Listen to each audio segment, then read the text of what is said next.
Ooh. All right, guys, what's up? Fix the camera a little bit. All right, I already started with the already started reading some of the comments, so yeah, we're gonna get into it. Man, hold up. All right. What's up, Corey? What's going on, man? Hockey 99, always one of my first guys in the house. What's up?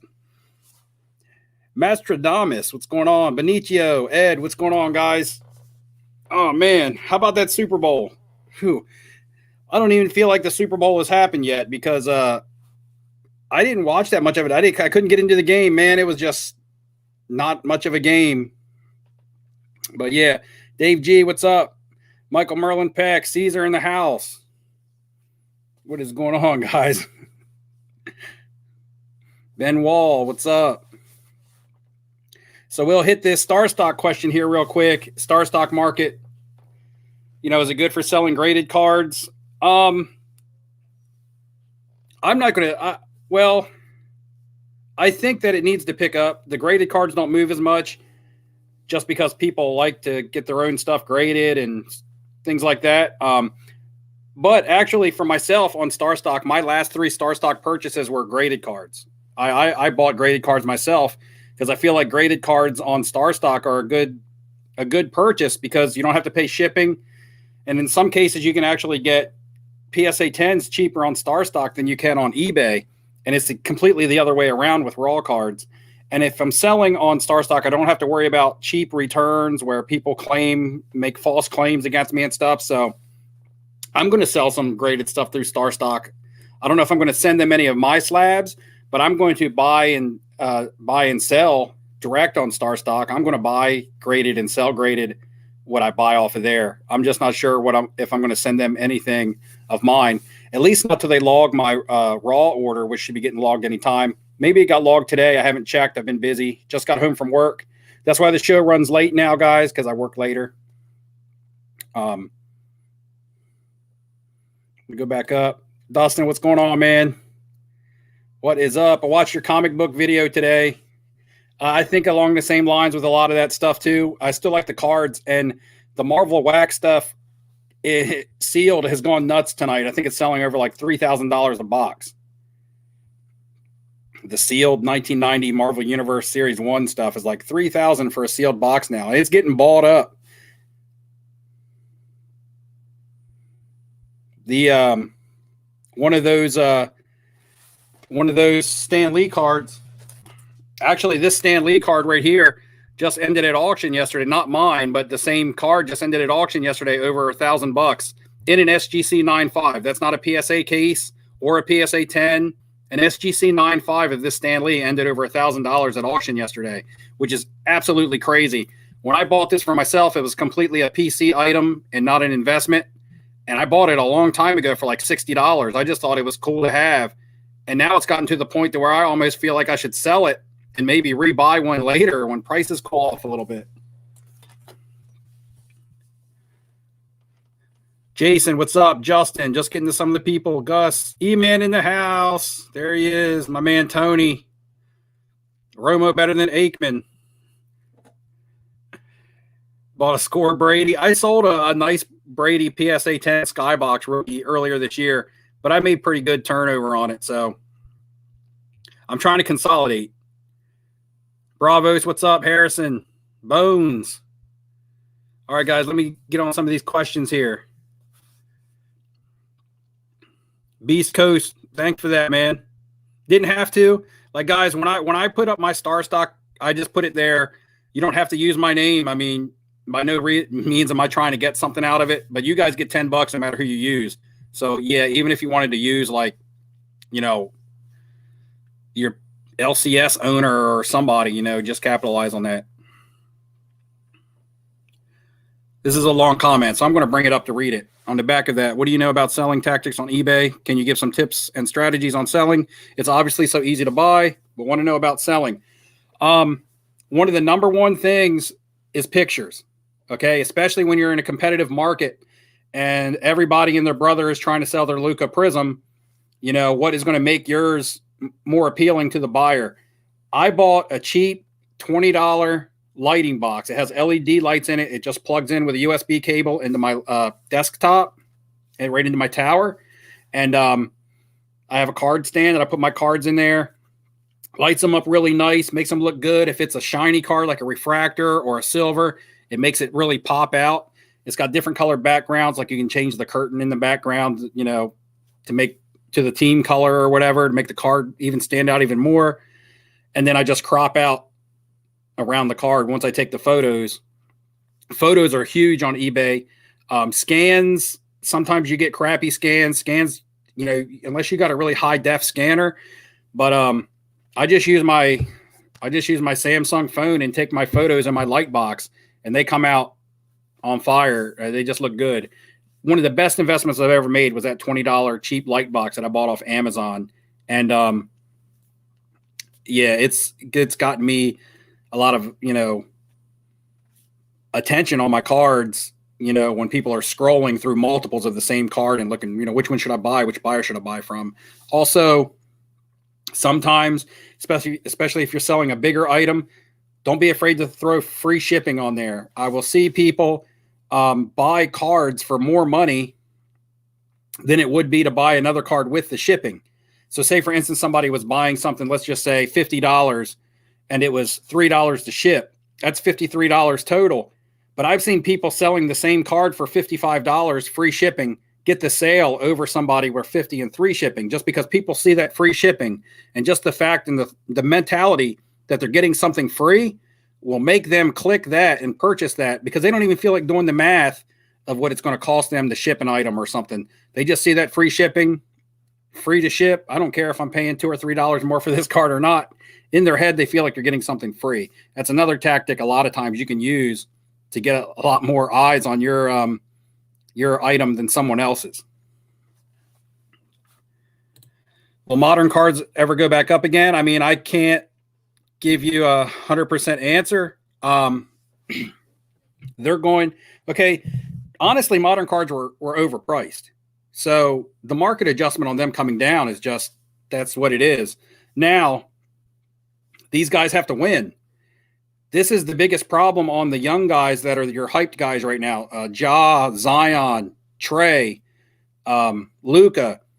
These guys are all playing very well, but their teams are not playing that great. The Grizzlies have been okay, but are they a definite playoff team? They're probably going to have to play their way in if so. So I look at that and I'm like, they have to win. They can go out and put up triple doubles every night, and Luka can put up monster numbers. But if Dallas is not looking like a playoff team, nobody's going to want his stuff this year. You have to win. And a lot of these young guys, the ones that we want to buy and the ones that we want to chase, the ones that are playing great, their teams aren't playing great. So, what made Michael Jordan great? He was a winner. What makes LeBron great? He was a winner. Their stats and stuff and all that is secondary. Kobe, their stats are secondary. The fact that they were winners is what makes people want to buy their cards. People want to buy Tom Brady cards because he's been a winner, not because he passed for 6,000 yards on a team that didn't make the playoffs. That's Jameis Winston. Nobody wants his stuff.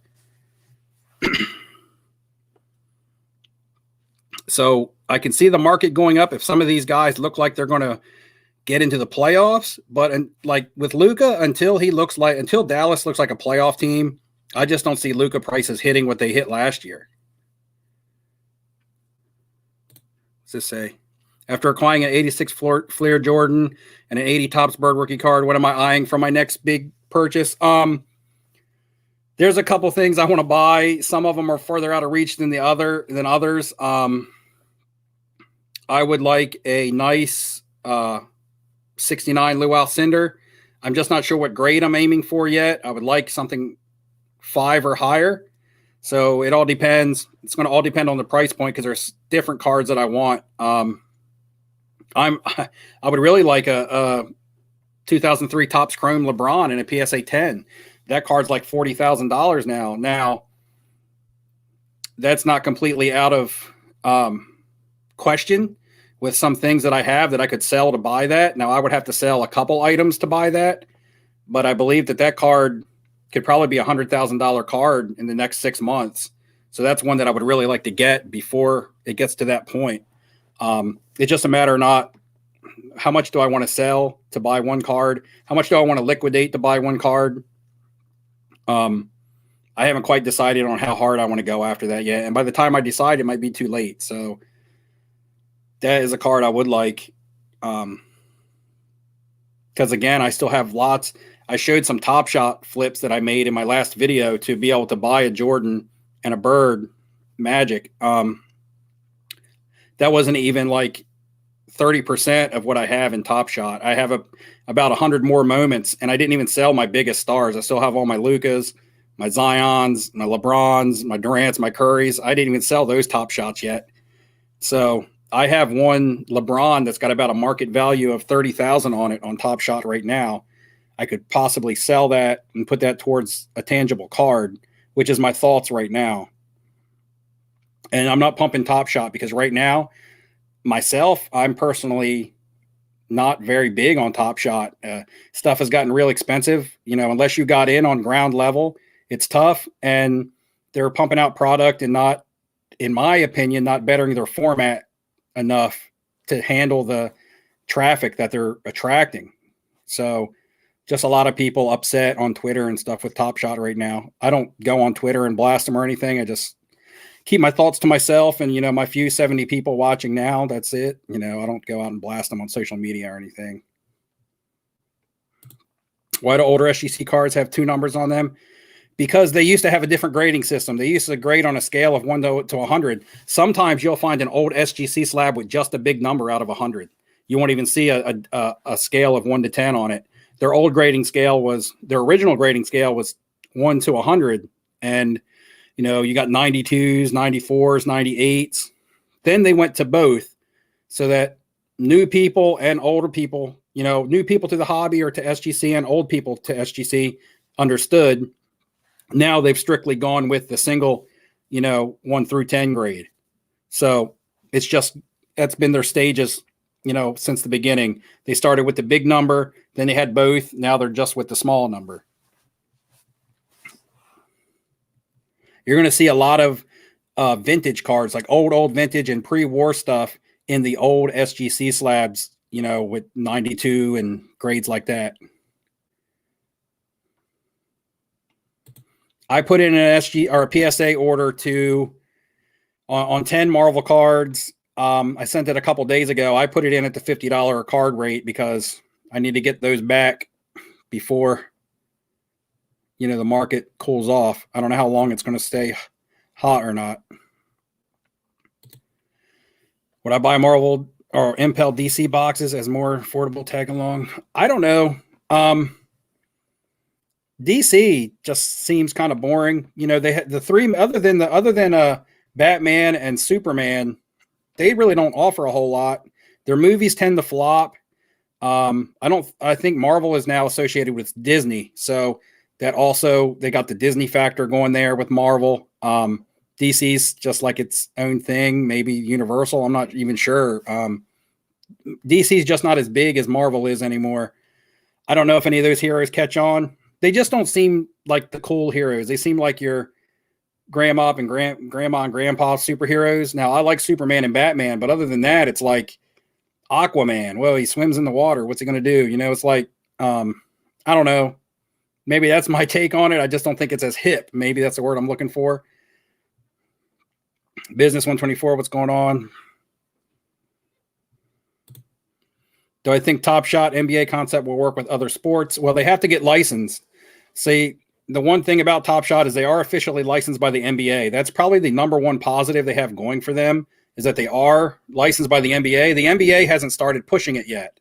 The NBA hasn't started on their end advertising because technically Top Shot is still in a beta phase. It's not even full-blown grown and gone yet. So technically. So, when they start advertising Top Shot like on NBA games and get players involved and things like that, I could see another boost maybe, but they need to work out the kinks of their platform before they do something like that. They already can't handle what they've taken on. StarStock's getting tough. Yeah, that's what I hear. They haven't uploaded any of my cards yet, so I don't know. And I sent them cards that I would have been confident to send to PSA. I didn't send them a bunch of my scrub cards. I sent them cards that I would have been comfortable to submit. So if I see that they're like giving me a bunch of Bs, I'm not going to sell them off on there as Bs. I'm just going to get them back and resell them or sub them myself. Guys, I got to see where I'm at on the comment. I don't want to fall too far behind. You know it works. Hey, what's going on? What's going on, Chris? I went back. I got off work last night. Your live stream was over. I had to work really late, but I did catch. I went and watched your pack break. Your live pack break for your Hollow, the Kyle Lowry legendary coming out of there. Yeah, I watched that last night. That was pretty cool. I didn't go after any of the new legendary Top Shot packs because the checklist was too big. Like it would have been too hard to really hit somebody really good. I didn't like the checklist, so I just stayed away from it this time. Go back up here.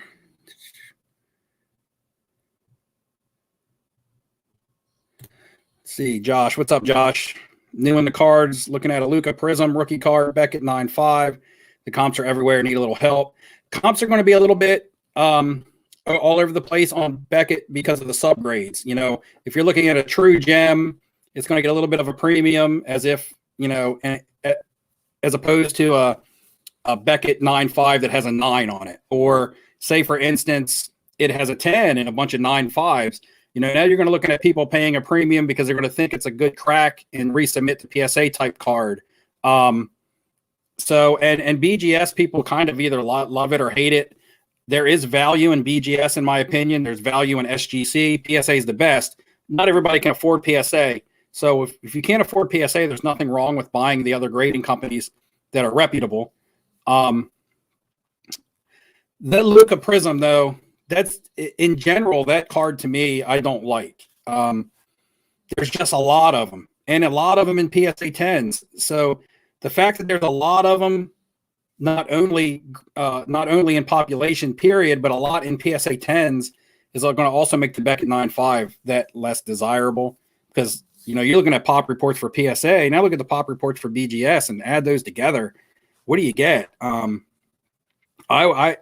You know, if you could buy a select in a PSA 10 for the same price as a, you know, if you're looking around the $1,000 mark, I would definitely go with a select PSA 10 over a Prism Beckett 9.5. I'm not really sure what your budget is, but if you're looking around $1,000 for a Luka, go with a select PSA 10 before you go with a Prism 9.5 Beckett, or even before you go with a Luka Prism PSA 10. I would take a select PSA 10 over a Prism PSA 10 any day.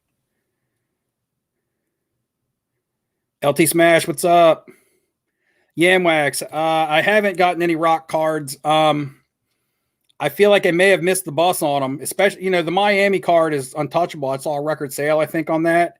And I don't have any of the Cardinal ones. I just kind of have missed the bus, and I have to accept that. I never chase. And, you know, I can't buy everything. You know, I've been buying quite a bit of Marvel, some Stan Lee stuff before it took off. And, you know, once it takes off, you're just hoping to be holding them. That's the worst time to buy. So when I look at the Rock stuff, I had the Steve Austin stuff ahead of time, but the Rock I didn't really. So yeah, just kind of missed the boat there. But, you know, that's fine.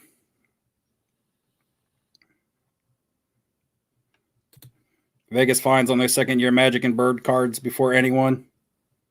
Well, the second-year Magic and Birds, I was buying them back in May when the price of a PSA 9 was the price of what a PSA 8 is now. But then when they took their first initial surge, I sold them. Now I'm rebuying the 8s at the price that I was paying for the 9s. I remember buying a PSA 9 back in May of a Larry Bird second year for right around $400 because the guy had like a $500 buy it now on there, but he had a best offer, and he come down to like $399.99, and I bought it. And then once it doubled in value, I sold it. And now I'm paying, you know, now to get a 8, it's like $600-$700. I stopped buying the 8s at 300. My last one was a $300 buy on the Bird 8. And I was only buying it, to be honest, because Larry Bird was my favorite player.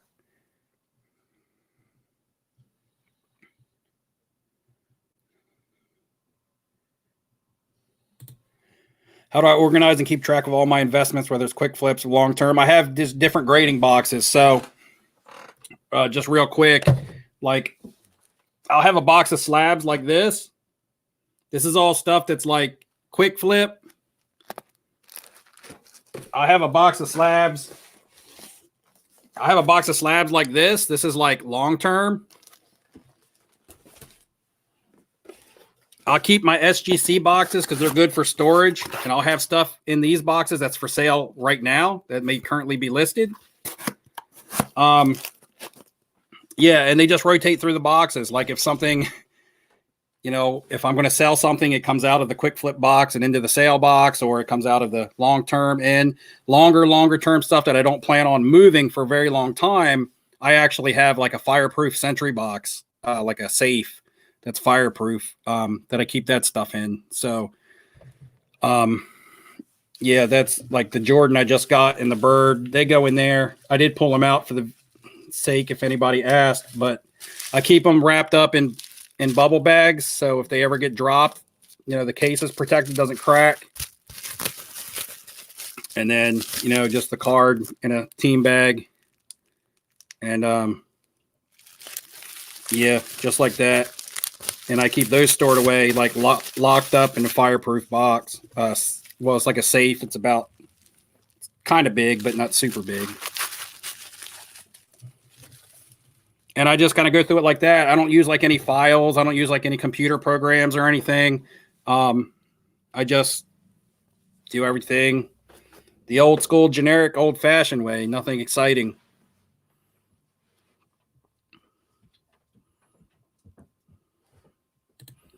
PSA, BGS, SEC wait times at the moment. Well, it's going to all depend on your service rate or what kind of turnaround you're trying to get.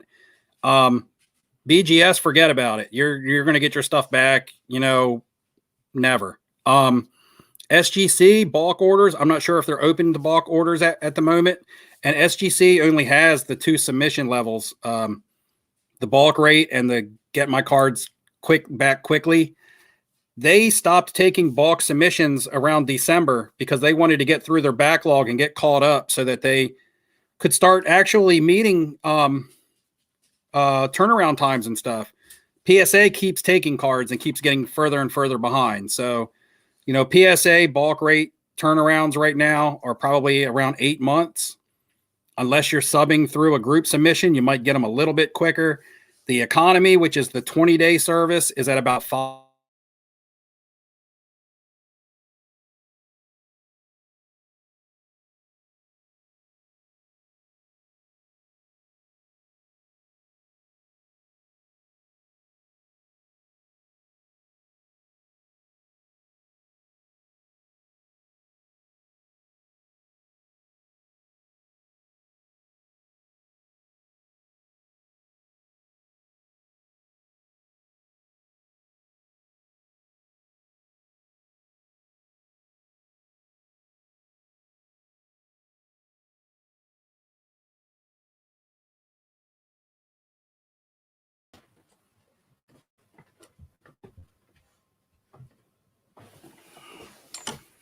All right, guys, we had connection issues. Am I back? If I'm back, okay, I'm scrolling all the way to the bottom. Les Alex, what's up? I was in the middle of answering a question about grading companies, but I'm scrolling all the way to the bottom. Let me know if you can see me or hear me.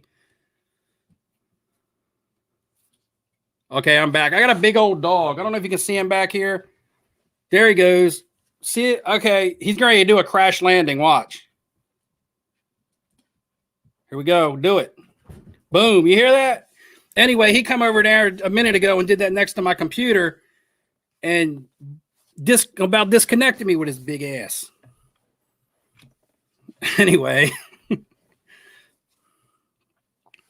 All right, guys, I scrolled all the way to the last comment to come in was at 10:10 here about Marvel cards. Jordan's comic cards, aren't they like the old Upper Deck Space Jam cards? Or do you mean like the upper deck ones that look like superheroes and got him and Larry Bird and stuff on them?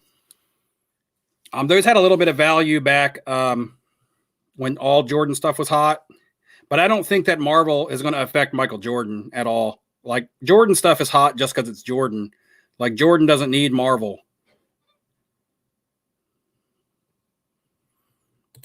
Yeah, so Andrew, I don't do a whole lot with Pokemon. I have Pokemon because I had it when I was younger, and I had a bunch of really nice ones, and I've submitted some to PSA. But as far as new stuff and different variations, all I know is Pokemon base, jungle, and fossil. That's all that I know. And first edition. After that, I don't know anything about Pokemon. So I'm not just, if I don't know, I'm just going to tell you I don't know. I'm not just going to give you an answer.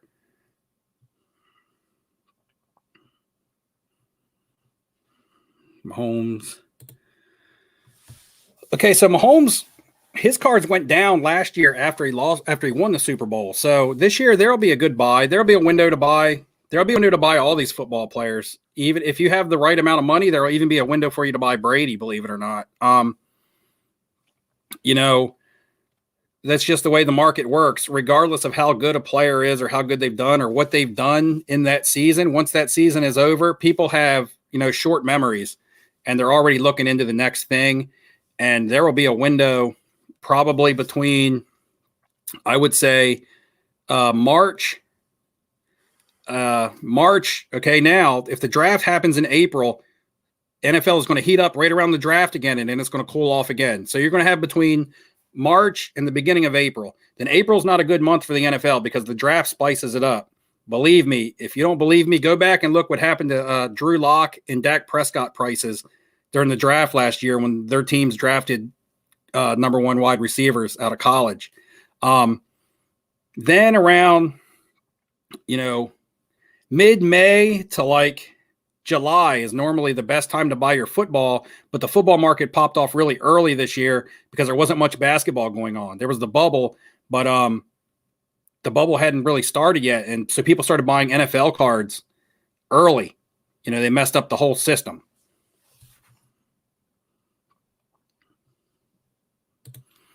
Marino PSA 10 because I think the last one sold for about $7,000, and to me, even though I love Dan Marino, it's a great card. I have a huge painting of it that hangs behind me when I do videos.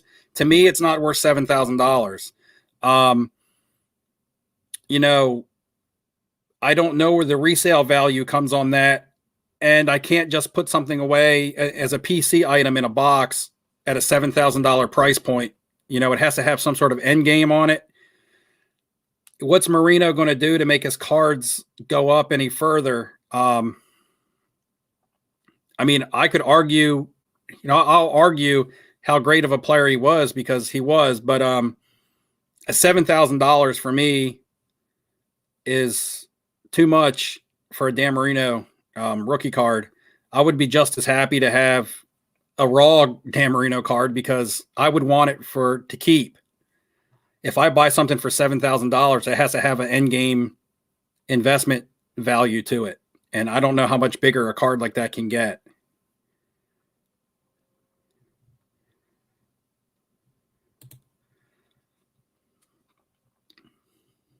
Here's the thing, E-Man, is that PSA doesn't grade those cards anymore. They graded very few in the beginning, and then they realized that it's so easy to counterfeit them, and they couldn't tell the difference between counterfeits and originals. So they stopped accepting those and being graded. So any PSA graded versions of those early star basketball cards that are out there, if you see them in a PSA case, they're already rare, regardless of the grade, because there's not a high pop on them. There's not even a big grading volume of them. So for them to be in a 9, it doesn't really matter. It's like finding those in a PSA case that's legit is really hard to do. Now, you'll see them in BGS cases because BGS grades them, and I think that they still might. Maybe they have pulled out off of it also. I'm not 100% sure. But I know PSA, if you were to get a Michael Jordan, 85 star card right now, you can't send it to PSA.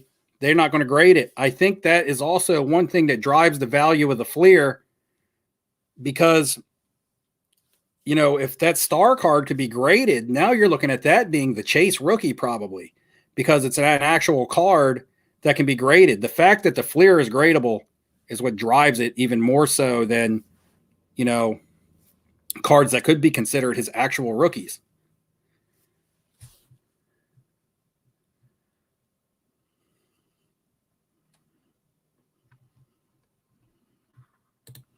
Bravos, I would just look up some different groups. I'm not going to recommend, I use multiples, so I'm not going to recommend any certain one over any other. Some of them want you to pay up front. Some of them want you to pay when the cards get back. Some of them charge this amount. Some of them charge that. Some of them have a website. Some of them just do it on Facebook. It's all different. So it all depends on what you're looking for. So really, you're just going to have to kind of research it and be like, okay, that's the group submission person that's for me, because they're all different. And I use multiple ones depending on what I'm sending in, how fast I want them back. Do I want my cards cleaned and cased up by them? Not cleaned, but, you know, fingerprints wiped off. Do I want to do that myself? Do I want them to use their card savers? Do I have my own card saver? You know, different people offer different services. So you're just going to want to go with, you know, what best fits you. And there's enough of them out there that you can find that.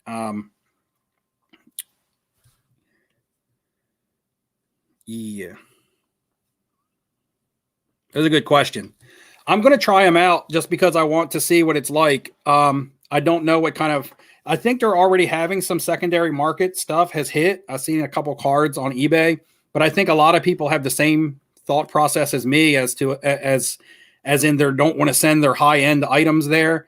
So you're going to see a lot of HGA graded cards that are probably lower end cards or weird cards or stuff like that, just because they don't want to send in their LeBron James rookie card on a trial basis to a company that may or may not have any, you know, secondary market value. So I'm going to give them a shot. I hear it's getting tougher and tougher to submit with them, which means they are getting business, which means there will be slabs on the secondary market. Anytime that slabs hit the secondary market and something becomes more popular, people see it and they're like, what is that? I don't even know what it is. A lot of people may not know what it is.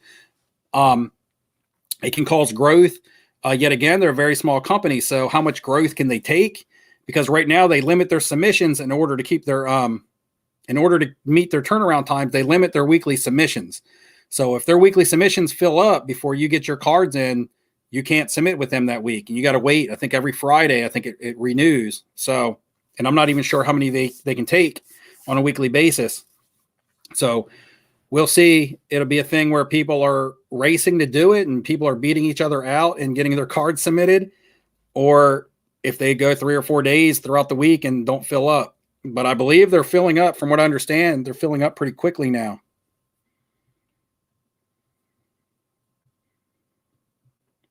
What's up, Tal? There's no such thing as late, because, you know, I'll be like going for like 2 hours sometimes.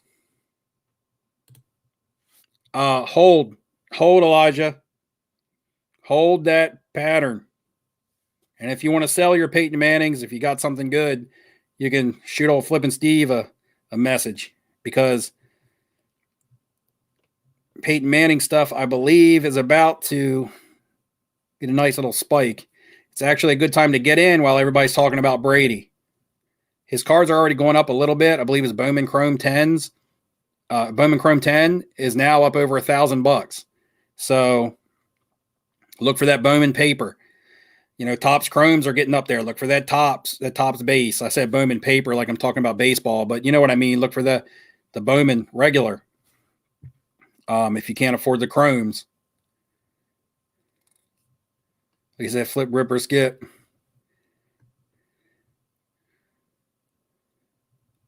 Yeah, see, that's out of my price range for Marino. I don't see where, you know, what's the risk reward there? Where does that card cap out? Does it cap out at 20 grand or does it cap out at 10 grand? That's what you got to ask yourself. You got to weigh your risk versus your reward. If you're risking, you know, if you think it's going to cap out at 10 grand, you're risking 8,000 to make 2,000. That's not very good It's not a very good wager. I work in a casino. That's not a very good wager on any table. And you know, if you're risking 2,000 and you see a cap of 10,000, now you're risking 2,000 to make 8,000. That's more of what you're looking for when you're looking to invest. Now, if you believe that that can be a $20,000 card, which I don't, and I'm not saying that it's not going to be, that's just my belief. That's what Steve thinks, but you know, I'm not always right. To me, it's not worth it. I don't think that can be a $20,000 card. If it does, that's awesome. I hope the people who invested in it make lots of money off of it. But, you know, I'm not sitting here saying, I hope it flops because I want to be right. You know, if it becomes a 20,000 card, that's awesome. To me, I can't get in at $8,000. If I have $8,000, there's more cards that I have confidence in. That's the thing. When you look at, if you have a lump sum of money and you want to buy, so you compare certain things and you say, what's a bigger reward? You know, where's a bigger market cap at? You know, I can buy card A for this much or card B for this much, but what offers me the most upside? I don't think if I had $8,000, I believe there's a lot of cards out there that I could buy for $8,000 that would offer me more upside than a Dan Marino rookie card. And I'm the biggest Dan Marino fan in the world. I cried when he retired. All right. When they lost the Super Bowl to the 49ers in 1984, I had to miss a week of school. All right. I was disturbed. So yeah, I'm a huge Dan Marino fan. So, you know, that's a non-biased opinion on the card and, you know, coming from me.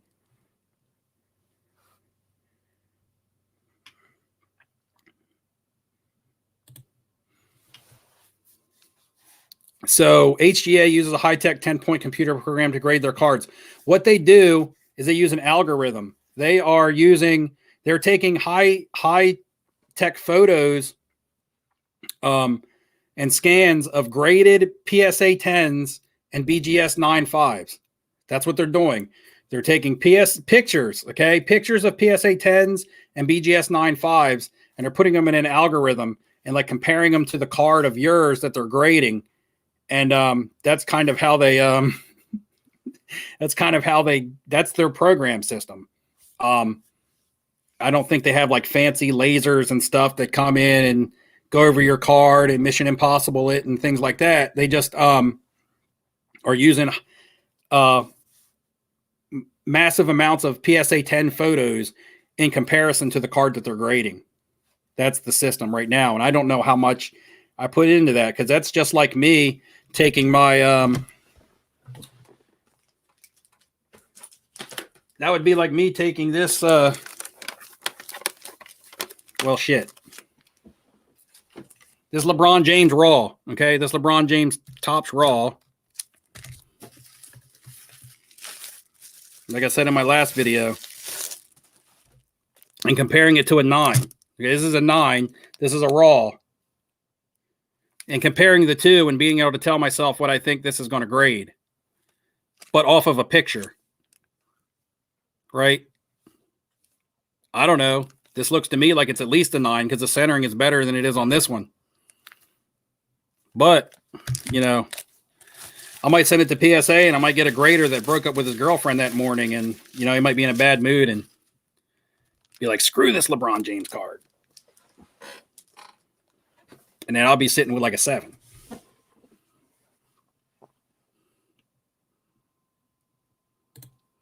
What it says on website variation of card, what does that mean? Which website? I'm not really sure. All right, guys. All right. Buy, sell, hold questions I don't normally do. And if you're new to my content, then you've never heard this before, but I'm going to say it real quickly. Any buy, sell, or hold is circumstantial to you, okay? It's circumstantial to the card. It's circumstantial to the owner because everybody has a different price point that they bought in on. When I bought my Kobe PSA 10 Topps, it was $600, okay? I bought it in May for $600. If I sold now for $5,000, I'm making a lot of money. But if I bought it last month or 2 months ago for $3,000 or $4,000, then selling right now may not make a lot of sense to me because your turnover isn't that much. So that's a circumstance. You know, I can't give you an accurate buy, sell, or hold answer when I don't know how much you paid for the card, and when I don't know you're comfortable with a different, maybe you're comfortable with a different profit margin than me. Maybe I just want to double what I paid for it. If I buy something for $10 and I can sell it for 20, I'm happy. But some people might want to buy it for 10 and sell it for 50. Some people are looking for a 5X. Do you have available funds? You know, do you need to sell a card to maybe bankroll to buy some more stuff to snowball up? Or are you sitting on a good bankroll and you can afford to stash that card? Or is your electric bill due and you're out of work? Well, I got a Kobe here. I got to pay the bills, you know? So everything is circumstantial to every individual, man. And it's just, I can't just say buy, sell, or hold Kobe, because it's just too ballpark for everybody. You know, if you want to narrow it down and tell me what you have and what you paid for it, you know, but only you personally know what you're comfortable with making. I can't tell you, say, hey, Nats, man, sell that for twice the value and you'll be happy, because you might not be. That might not be you. You might be looking for a big payday. So, you know, circumstantial to the card, guys. Anytime you buy, sell, or hold. When I do flip, grip, or skip videos, I do those videos because that's actually what I am doing. That is, I'm not doing those videos to tell you guys what to do. You know, I don't put out content and say, hey, go buy player A and don't buy player B because he stinks. I go out and I do a video and I show you, I say, this is what I'm buying. You don't have to like it. You don't have to agree with it. And I'm not telling you to do it. This is just what I'm buying. And this is what I don't want to buy. And this is what I want to keep. But that, you know, that's opinionated to everybody. So yeah, because I do the flip, grip, or skip, but it's not like I'm doing a buy, sell, or hold where I just put up players up there and tell you what to do with them.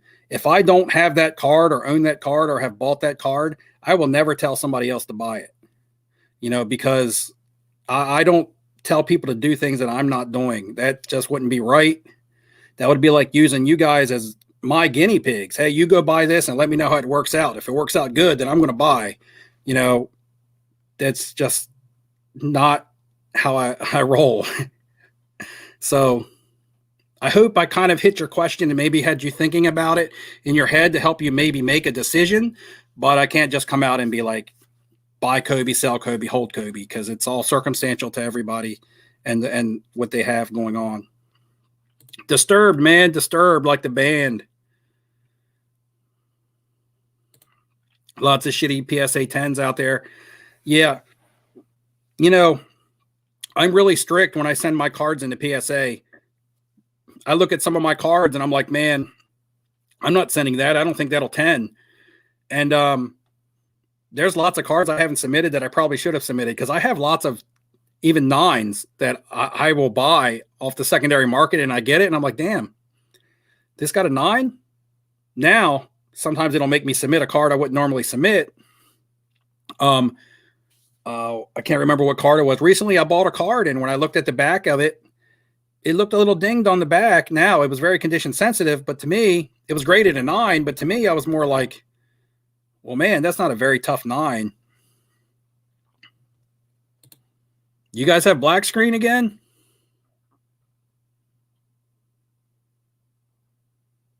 Guys, let me know. The last thing I saw was this, outside the box, 1963 graded Bugs Bunny cards. And then Sean just came in with a Man on the Moon cards. But anyway, is everything all good? You guys can see me and hear me? Okay. All right. So I see no's. I see yes. All good. Good, little laggy. All right. Well, lots of people are telling me good. You sell your 96 Nash now or hold. I don't know the market on Steve Nash. Honestly, I don't own any shares of Steve Nash. You know, he's another one of those guys that needs a little bit of a spotlight, which you know,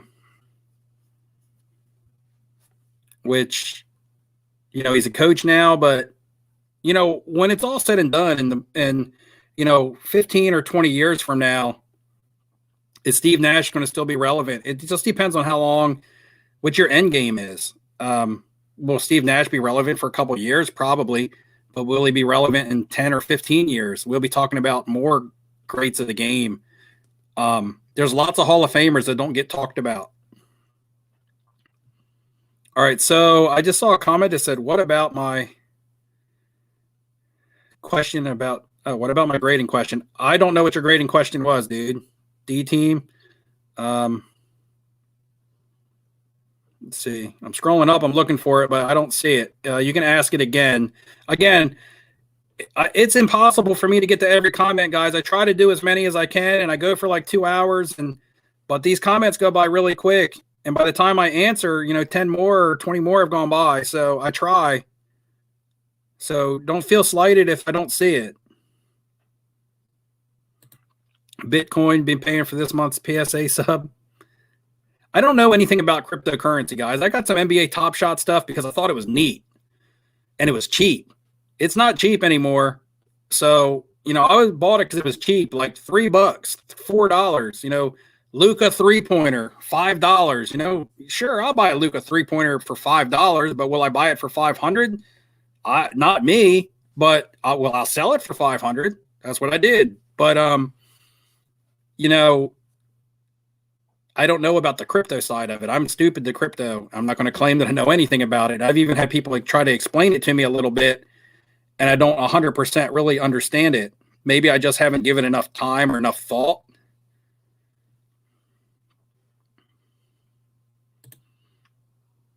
Another buy, sell, or hold, man. You guys are killing me with buy, sell, or hold, man. I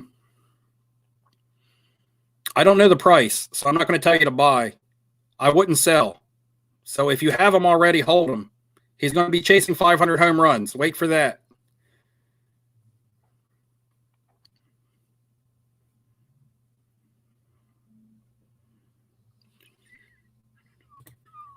Select football retail will be on the shelves. They're doing Select is going to put out a retail. If Panini puts Select out in retail, they've killed themselves. They haven't killed themselves because people will still continue to buy these ridiculous priced items. But yeah, that's the only thing that makes Select. It's in the name.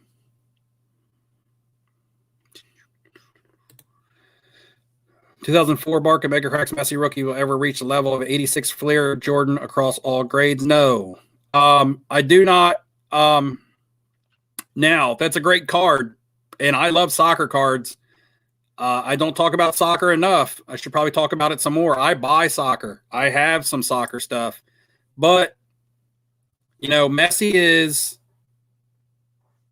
it's debatable if Messi is the all-time greatest soccer player ever.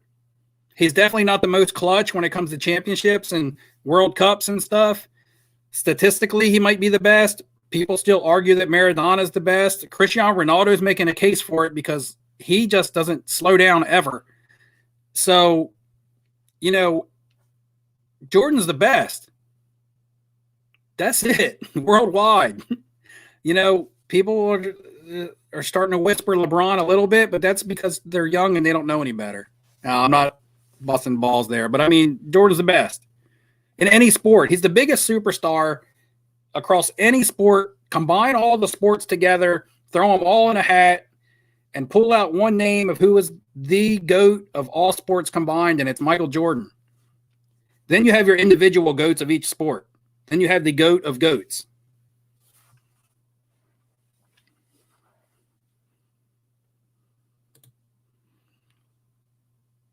I'm still very bullish on Albert Pujols. He's going to retire soon. He's going to chase 700 home runs. So, Pujols is just underappreciated and undervalued. Everybody's busy buying up big high dollar Mike Trout cards, and Pujols cards are going to pop as soon as people realize that he's almost the fourth person ever to hit 700 homers.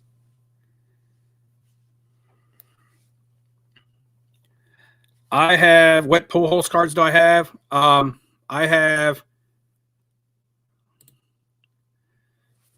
this. I have this Bowman PSA 10. See how that was? You asked a question about Pujols, and I was just like, bam, it's right here, ready to go. I knew someone was going to ask about Pujols tonight, so I was prepared. See, that's how my brain works. Stay ahead of the curve. But Bowman, yeah, Gem Mint 10 is probably one of my best ones. The Fleer Legacy is a super sleeper card because some people know the story behind it. I've told the story about that card. If you do research on that card, you'll actually realize it's way more rare than the serial number that's on it.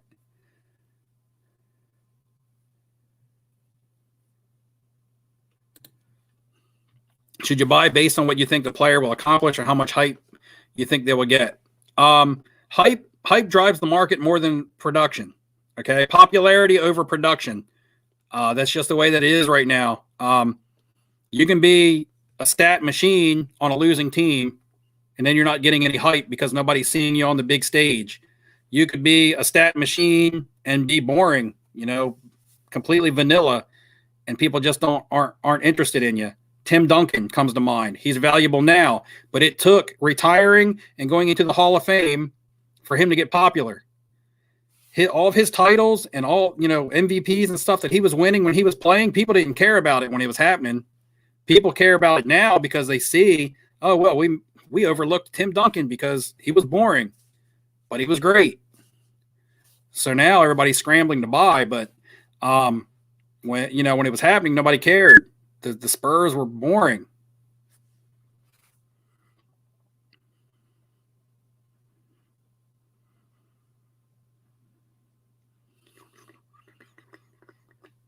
Oh, so all right, Gus. So I really don't come into my live streams with an agenda. Basically, what I do is I just try to field comments from you guys because this is an interaction session. This is time that I give back to my subscribers and my followers because I can't always get to all my YouTube comments and stuff.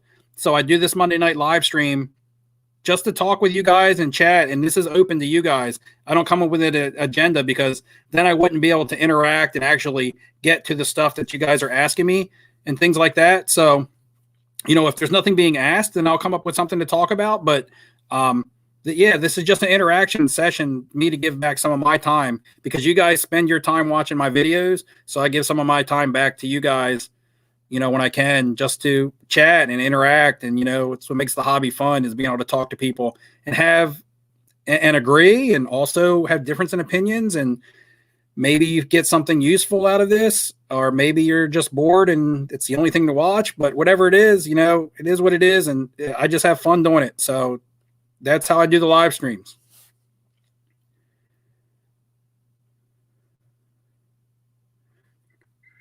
Hold on, somebody said, let's see, 16. Let me see. Benicio, what's up? Sports cards have not always been so expensive. They haven't. And honestly, I got back into it hardcore last year. Actually, I'm going to say it was February. It was during the NFL playoffs last year. I had a bunch of Ryan Tannehill BGS 9.5 contenders because I'm a Dolphins fan. So I had a whole bunch of autograph rookie tickets of Ryan Tannehill. And when the Titans knocked out the Ravens and the Patriots from the playoffs last year, I sold all those and made all kinds of money off of them. And I was able to buy Patrick Mahomes PSA 10s and LeBron James PSA 9s and 10s with that money. So I turned Ryan Tannehill into Patrick Mahomes and LeBron before the market exploded. And that's why I'm here. Just timing was right. It just lined up and it was just a crazy thing. And now the market has exploded to the point to where the average collector has a hard time getting a nice card because as the high-end stuff gets pulled up, it pulls up the affordable stuff as well.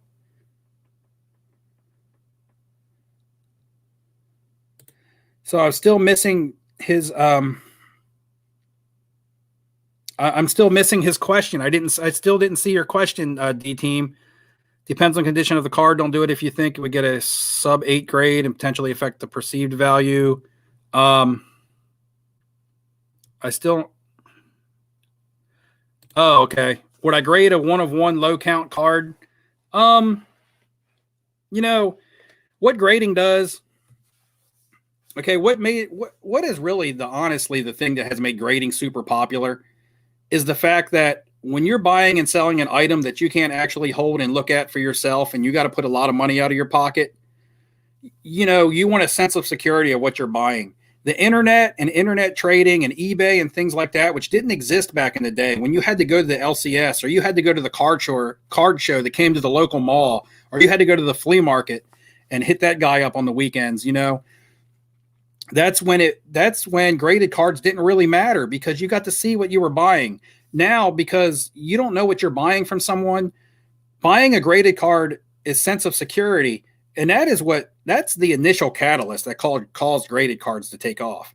Now, because it's become norm to have a graded card. Now people look at it as, okay, well, it also adds rarity. It's also protected and encapsulated. It's got a guy who I don't even know that gets paid $15 an hour, or whatever they pay him, to tell me that my card is worth 1,000 or 10,000. What? That's I'm looking at it now. I have this LeBron raw tops. The fate of that card is in someone else's hand. He could give it a 9, it'd be worth $2,000, or give it a 10, it'd be worth 10,000. $8,000 is in someone else's hands. That could see a card the exact same way that I see it. I've been doing cards and looking at cards long enough to know what a nice card looks like. But when you're talking about adding a sense of rarity, you can't make anything more rare than a 1 of 1. Most of the time, a 1 of 1 card is going to be a PC item. It's not going to be something that an investor is going to look to buy off of you to sell later, unless it's a 1 of 1 like Kobe patch or something. But so if it's an item that you want yourself and you just want to have it graded, send it in just because you want to have it slabbed. If you're looking to resell it, you're probably going to get the same amount of value on it either way, because it's a 1 of 1. And if a collector wants it, they're going to buy it regardless of the grade, because they're going to want it in their PC. A 1 of 1 card is going to most of the time be a card. For instance, I have this card right here. Okay. Now this is a Topps triple thread booklet. All right. Now the booklet is open. As you can see, it's a booklet. It's a 2009 Topps triple threads Tom Brady game used booklet. It's got about 16 different game used jersey swatches in here. This is when stuff was game used and not just player worn. So this is legit jersey pieces. And it's serial numbered out of 9, if you can see here. I don't know if you can see on the camera. Anyway, right there, it's serial numbered out of 9. So there's only 9 of these. So, there's no market on it. I have no idea what it's worth. It's only worth what a collector is willing to give me for it. There's not going to be eBay comps because this card isn't circulating through the market. And the other 8 of these are probably in the hands of a Tom Brady fan or a Patriots collector or something like that.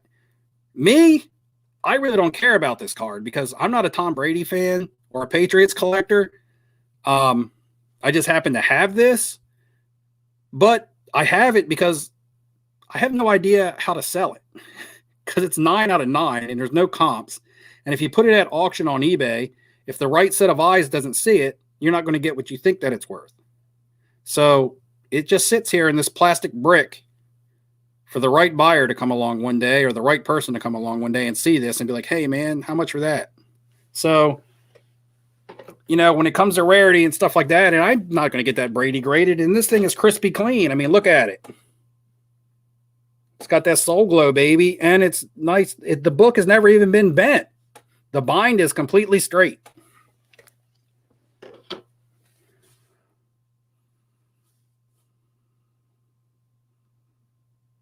Guys, I'm going to scroll down because we're at 10:45 on the clock, and I'm going to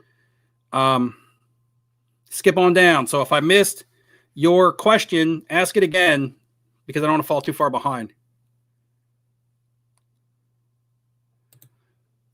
I don't think it's fair to say that Messi hasn't been clutch in championships and World Cups. I think that's a huge statement to make with all the championships he's won with Barcelona for years. Okay. Barcelona's not very good this year. I'm a Messi fan. Okay. I like Messi. So it's not like I'm trying to trash Messi. I'm just stating facts. He's never won a World Cup. This is what a lot of people in his own country say about him. This was the biggest knock on him. You know, when it comes to when Argentina talks about Maradona and they talk about Messi, they say that Messi can't carry his team to a World Cup the way Maradona did it. Maybe it's not fair to say. I just go by what I read and what I hear, and I watch a lot of soccer content on YouTube and interviews and highlights and things because that helps me invest. Because to be honest, I don't know a whole lot about soccer. I have to watch and read to do my research, and this is what I watch and this is what I read. So, you know, that's not me saying I've watched Messi all my life and he's not clutch. That's me reading other people's input and things about him. Even guys that I watch on ESPN today who talk about him, when they were talking about him last year being transferred to the Premier League and things like that, these were always the knocks that always come in on Messi. So that's just what I've gathered from the information that I've read.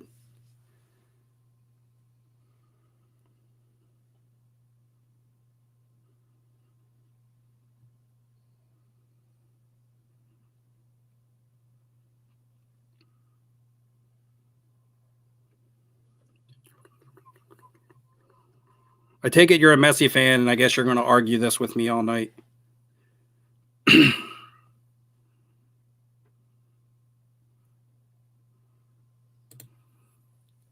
How to get good at knowing if your cards are grading or not, new to the hobby.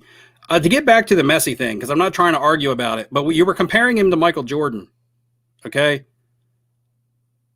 That was the thing.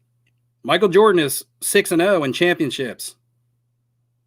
So you can't compare anybody to Michael Jordan and expect you to say that, yeah, they should be worth as much as Michael Jordan. I mean, Tom Brady just won number 7. And, you know, people still say he doesn't deserve it. You know, people don't even say that the Bucks won the Super Bowl. People say Tom Brady. Before people say the Bucks won the Super Bowl, people say Tom Brady won it. You know, people don't say the Patriots won 6. They say Tom Brady won 6. That's the first thing out of their mouth. Tom Brady has won 6. And football's a team game, consummate team game. Look, nobody could block for Patrick Mahomes yesterday. He couldn't perform.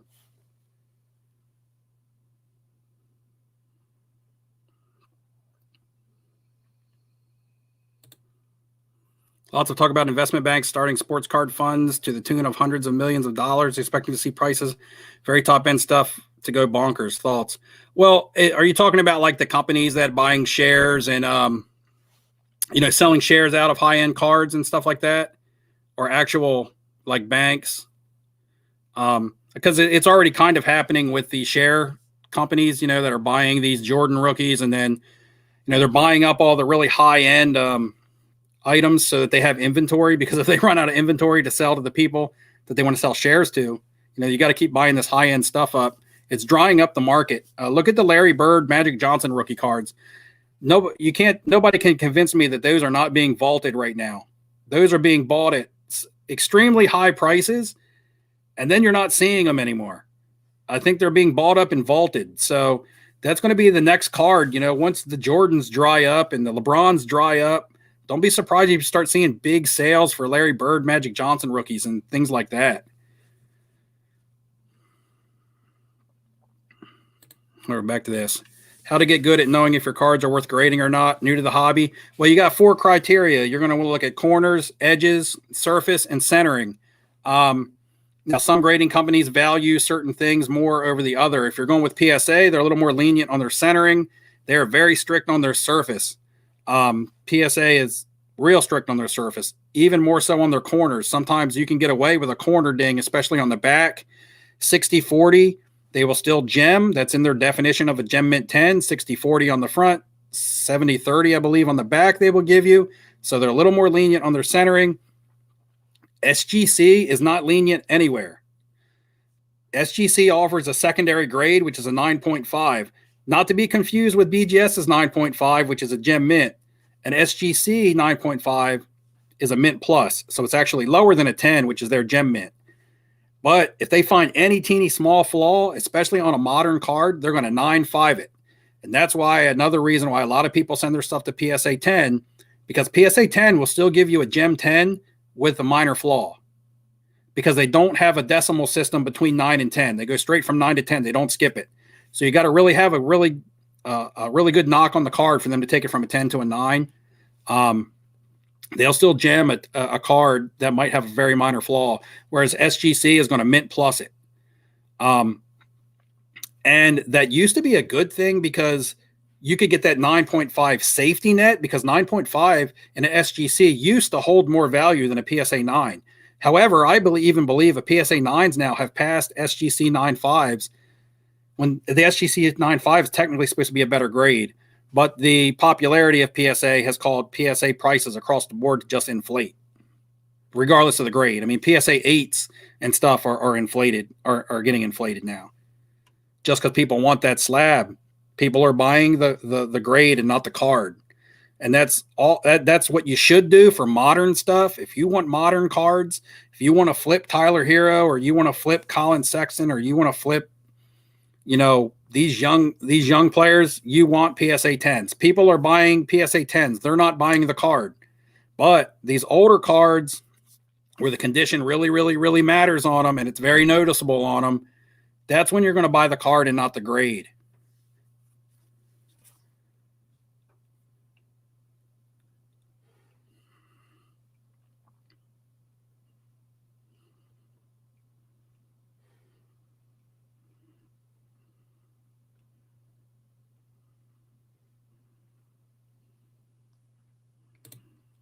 See, the funds are real, not just fractional companies. Family offices of wealthy are pulling in cash into funds that invest in high-end cards. So they're investing for themselves, or they're investing to piece out, or investing, these high-end cards. I mean, that's what they're buying, super high-end cards, but that's not really going to affect me that much because I don't have the super high-end stuff. I have good cards, but I wouldn't say my cards are super high-end. I don't have one-of-one Kobe patches, which seem to be the hot card right now, according to the Dallas Card Show. But I don't have,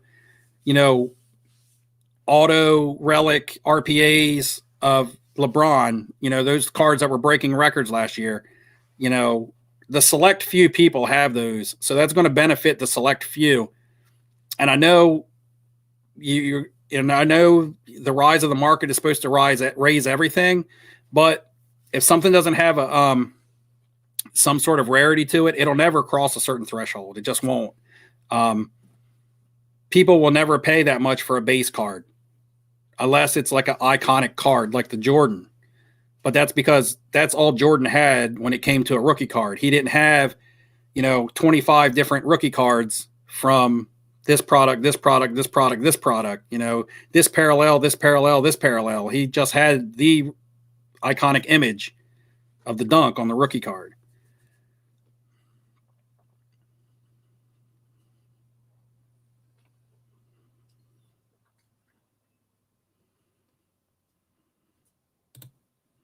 PSA uses 0.5 to up their 8s, so you'll see 6, 5, 7, 5, etc.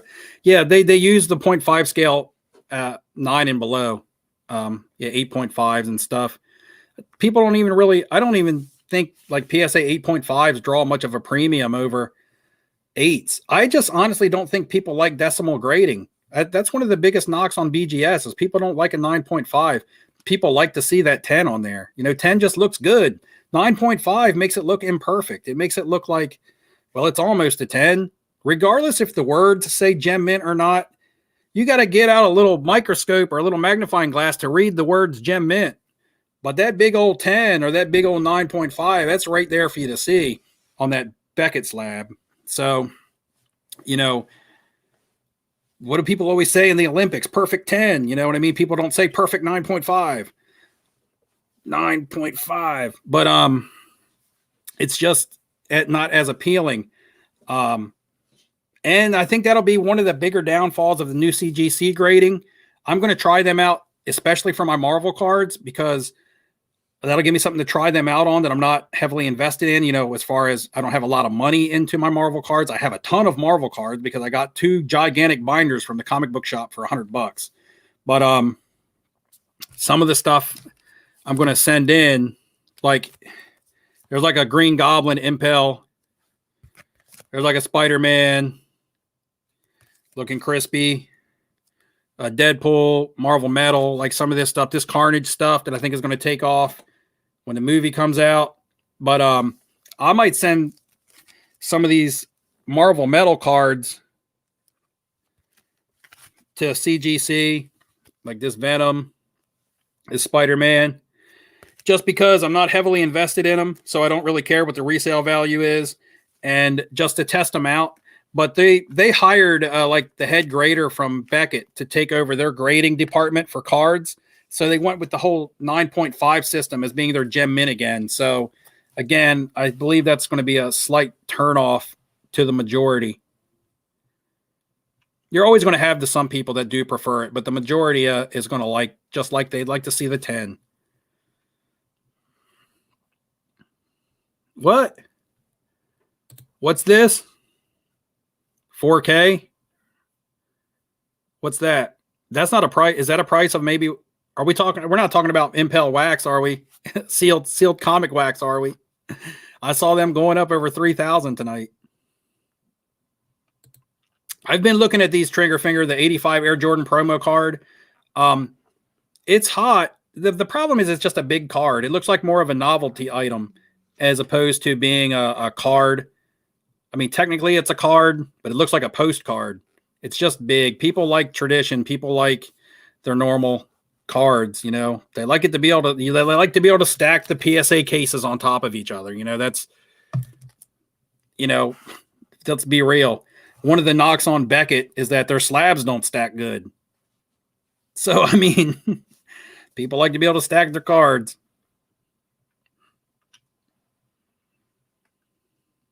I mean, it's a great card. I've been looking at some awesome European and Spanish stickers from 1987 and stuff of Jordan, and they're selling for big money. They're just not as liquid because you got to find another person. Now, Jordan will always be liquid, but I mean, when you start dabbling in those types of things.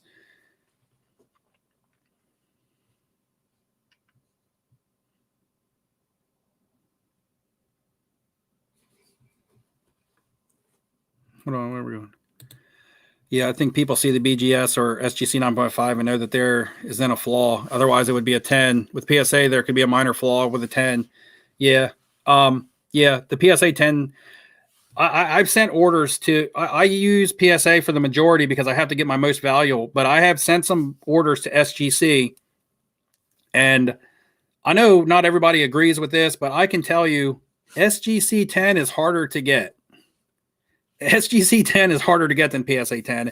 If I looked at the same stack of cards and sent 10 of them to SGC and 10 of them to PSA, I would probably go 70% gem rate at PSA, and I would probably go 40% gem rate at SGC. I've had a lot of SGC cards that I thought were 10s come back as 9.5s. And I've had cards that I've sent to PSA that I was like, man, I'll be happy with a 9, and it's gotten a 10. Now, I'm not questioning PSA's grading integrity. That's just the way that they do it. And their stuff is defined for you to read on their website on how they grade. So it's right there. It's not like they're saying, hey, a card has to be 50-50 centering. They're telling you 60-40. So it's not like they're hiding it. So, but SGC, when you get an SGC 10, it's legit as it gets. That's why people like SGC for their vintage, because it's the vintage and pre-war collectors that are really your hardcore collectors that say buy the card and not the grade.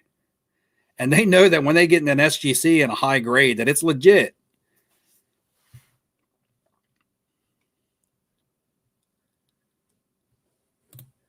This is a good question because I've been thinking about this myself. Is now a good time to look at modern NBA cards or newer players since it's gone down a bit? Thanks, Steve.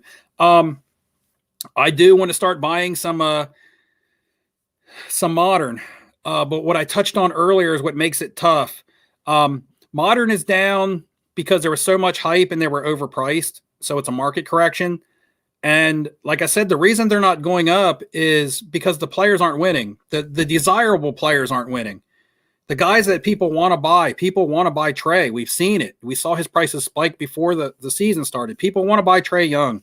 People want to buy Luka. People want Luka to be the MVP. Not everybody, but I'm speaking from the hobby. Luka sets the bar on modern. People want to see Luka succeed because he sets the bar. The higher his cards get, the higher everybody else's cards get. Jason Tatum, he's been in and out of the lineup because he was sick. Boston hasn't looked as strong as at least I think that they should look, and Jaylen Brown has really emerged there. I'm a Celtics fan.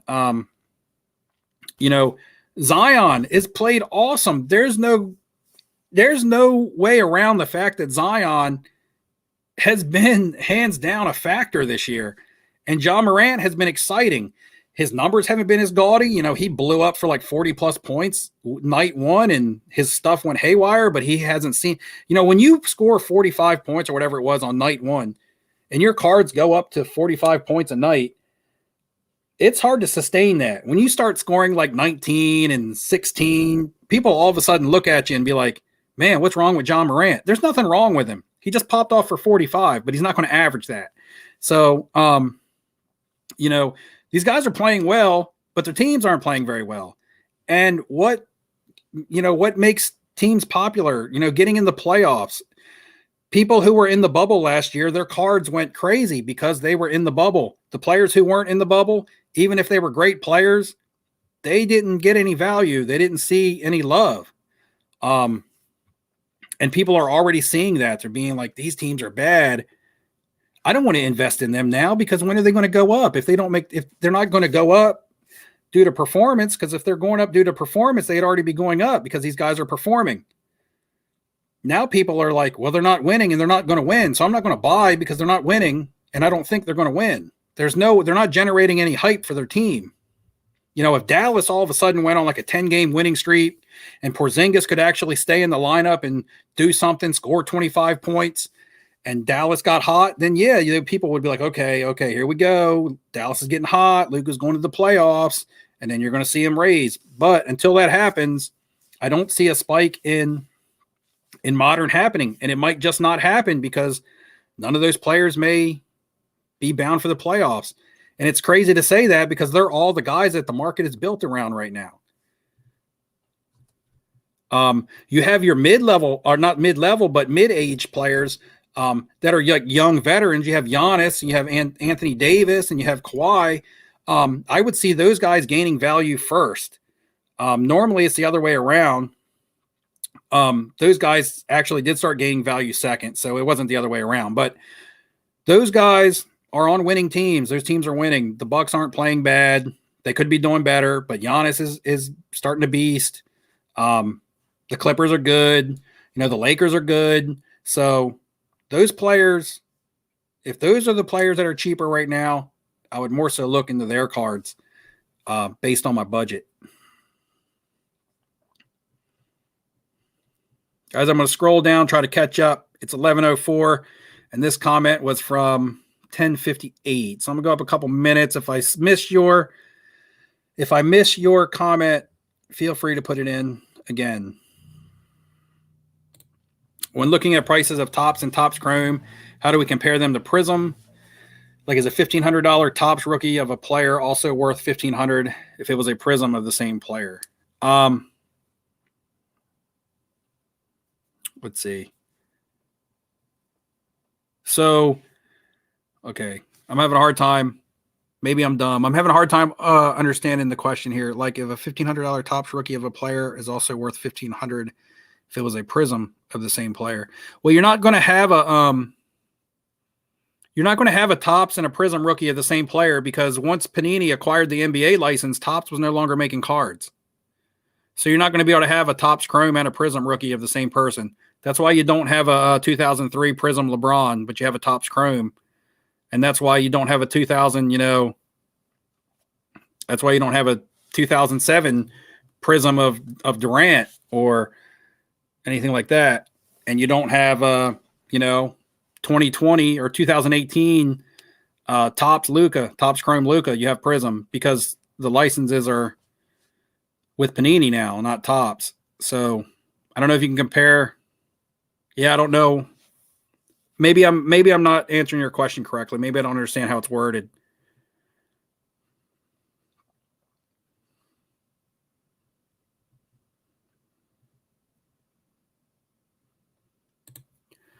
Do I sell Jaylen now or wait till playoffs? I don't have any shares in Jaylen Brown. When I bought Jaylen Brown, he was dirt cheap. So when he went up, I sold because I was making good money. Again, this reverts back to what you bought him for and what he's listed at now. If you bought him for 200 and he's selling for 300, I probably wouldn't sell. But if you bought for $75 and it's 300, you could sell. He's not very exciting. So, and he's playing great, but he was playing really good with Tatum out. Tatum's come back. Tatum's still the guy that you want taking the game-winning shot, not Jaylen Brown. And Jaylen Brown's streaky. He's been more consistent this year, but there'll be some nights when he can't, he couldn't hit the broadside of a barn. Like he can't, sometimes he's just a brick machine. But, Tatum is the guy there. If you look at Anthony Davis, for all he's done and how good of a player he is, his cards aren't going to be the cards of the man until he's the actual man on their team, and that's still LeBron. All these other guys, Giannis, he is the Bucks. Kawhi is the Clippers. LeBron is the Lakers, not Anthony Davis. Tatum is the Celtics, not Jaylen Brown. Even if Jaylen Brown continues to play great, Tatum's the guy that's more exciting. He looks more fluid with the ball. He's the guy that you want to build your team around, and Jaylen Brown is a piece.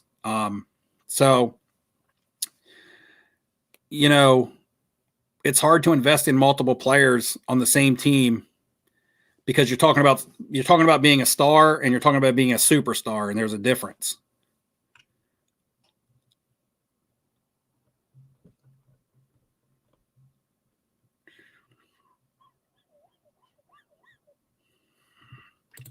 WWF 85 and 91.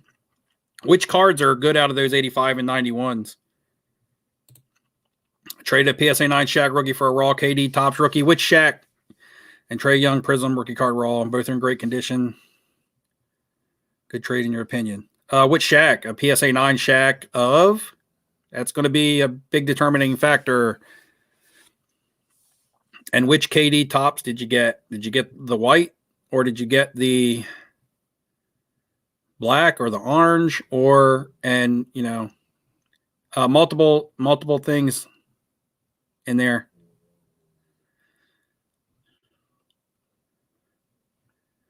Like if you traded like a PSA 9 Shaq Beam team, that's probably a bad decision. But if you traded like a PSA 9 Hoops, you made out great. You made out super great. But if you traded a PSA 9 Topps, it might have been even.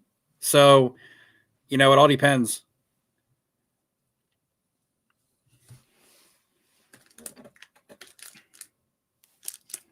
Oh, another opportunity to show my Shaq Beam team. I had to do it. Love that card.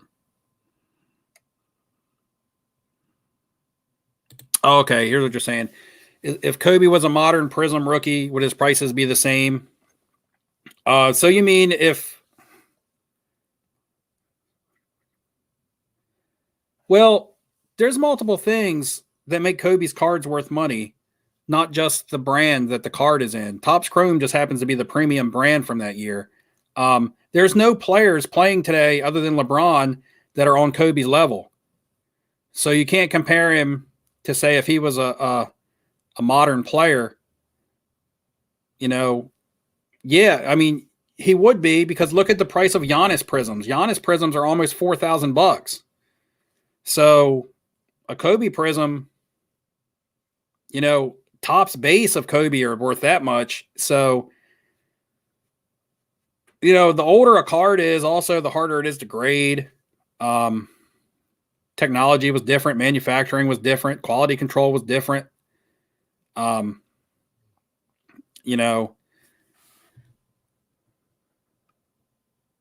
if Prism made cards in 1996, maybe if that's the question you're looking, if Prism made cards in 1996, would it be worth the same amount as a Topps Chrome? Yeah, it would, because it would be the premium card. There would be no Topps Chrome. There would be Prism. Basically, that's what Prism kind of is the new chromium base premium card. It took over for Topps Chrome when Topps lost the NBA license to Panini. So that is the premium Chrome card is Prism. when it used to be Topps Chrome. So that's pretty much what people substituted Topps Chrome with, was Prism. Because Optic didn't come in until 2016. Select came in 2012, but really didn't have much appeal to it. It was just didn't even have all the rookies and stuff in it. Yes, football overlapped because the licensing was different. Because the same way soccer overlapped also. Panini did not have the rights to the Premier League. I mean, they had the rights to the Premier League for Prism only. And when they put out Optic, they had acquired rights to what was it? When they put out Optic later in the season for soccer, they had acquired the rights to another league that they weren't able to print when they were printing Prism Premier League. Because they were putting every Prism. I mean, if you look at soccer cards from Panini, from Select, and from 2014 and on, from 2014 Prism, everything is World Cup. 2015 Select, everything is World Cup or international uniforms. They didn't have the right to the club kits. They only had the rights to the international kits. That's why you see World Cup Prism, but you don't see World Cup individual leagues. Topps owned the rights to Premier League back in 2014. They owned the rights to Bundesliga, which they still have. That's the only one that Topps was able to maintain, actually. Panini ended up getting the rights to all the other major soccer leagues. And not Major League Soccer, but I mean major soccer leagues in Europe.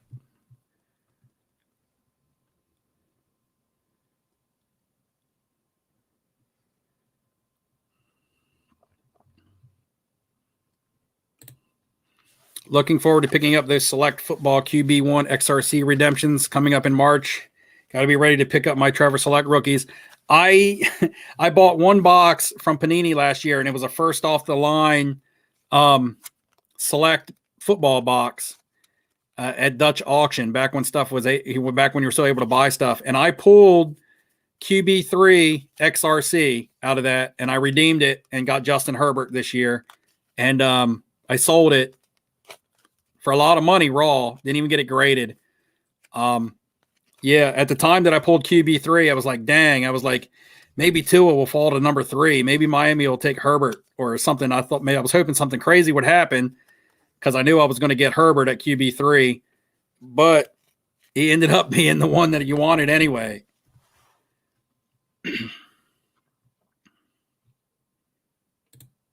If sports, you have Sports Illustrated for kids, 91 through 95 cards still in the magazines. Should take out the individual cards or send in the sheets. Okay, here's what you don't want to do. You don't want to cut those. Okay, if you're going to separate those, you have to keep the perforation on them. Okay, don't even cut the perforated lines. And what I would recommend doing is cutting around the card that's valuable. Okay, so say for instance, you have, the best card on the sheet, the one that's worth money is the one in the center. Trim around it, cut the other cards. Now, I know you're cutting the other cards, but they probably don't have any value anyway. But that's going to better allow you to get access to that center card, and then you can individually peel off the perforation, okay? Don't try to cut that smoothly with scissors, because if PSA grades the perforation on those. If you're missing pieces of perforation, it's like having bad corners. You want to see the perforation on those. It's the complete opposite of seeing a fuzzy corner. You want to see all that fuzzy perforation on those. So trim the cards that you don't want to get submitted to get graded to basically free up the card that you want to give you easier access. And then, peel it off. If you've got the 1991, is that where Tony Hawk is at? Because that's the card you want. The Mia Hams have gotten kind of popular. Things like the Mia Hams. But the Tony Hawk card out of the Sports Illustrated for Kid is the card. That's you want the Tony Hawks. If you have the Tony Hawks, get them. Let's see. You guys know I have one. I show it all the time. Don't need to show it again unless you want to see it. If somebody in there says we want to see the Tony Hawk, I'll show it, but I'm not going to show it unless somebody wants to see it. What's up, card collector? Jalen Noel had a good game tonight. He did really good in the preseason, and then the coaching staff just wasn't giving him any playing time. He looked like he could be explosive, but I have a nice little stash of Jalen Noel prisms on StarStock. Now, StarStock has been kind of a bit of crickets lately, but you know, all it takes is for a young, exciting player to have a couple good nights. So I'll go check that out because I bought a bunch of Jalen Noels off StarStock before the season started for like 75 cents. Because he looked explosive in preseason.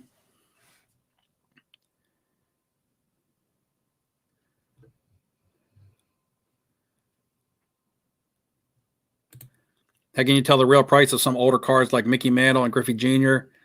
Well, those are completely different eras. You can't compare Mickey Mantle and Griffey when you're talking about older. Yeah, they are older, but they're complete different eras. And PSA 10s, Griffey Juniors aren't really worth much unless they're in a PSA 10 because that's junk wax. So the PSA 10s make them valuable. Mickey Mantles can be valuable in any grade just because it's Mickey Mantle and it's Yankees. As long as they're originals and, not like 1987 Topps Turn Back the Clock reprints and stuff like that. Someone said Tony Hawk. Let me see. I might have it handy.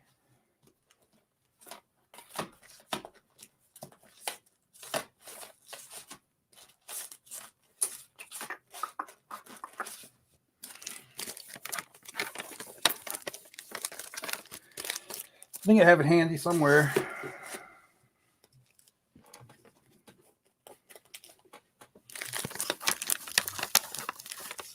Oh, there it is. That's the Tony Hawk. So this is 1990 Sports Illustrated for kids. Now, I think in 2004, a little while later, guys, they remade it. They remade the Tony Hawk card as part of a anniversary or something, and it looks pretty much exactly the same, except the year is different, and the back may look a little different. So if you ever want to buy the Tony Hawks, make sure you're buying the 1990 and not the one that they remade and inserted in Sports Illustrated for kids a little later. Maybe 10 years or so after. I can't quite remember. But that's a Tony Hawk in an 8.5. This is like over $1,000 now. They don't sell often because you just don't see many of them. But when they hit eBay, they sell. I try to get more of them in auctions. Man, I always lose. But this was a PC item. When I bought it, I was like, that's never going to be worth anything. But I loved Tony Hawk. I paid like $40 for it just because I was like, man, I like Tony Hawk. But that was a long time ago. That was before the market started buying and everything. If I would have known then, I would have bought every Tony Hawk that I seen. But, when it's for a PC, you only need one. That's why I still haven't sold it. $40 to $1,000, that's a big flip. But this is a PC item.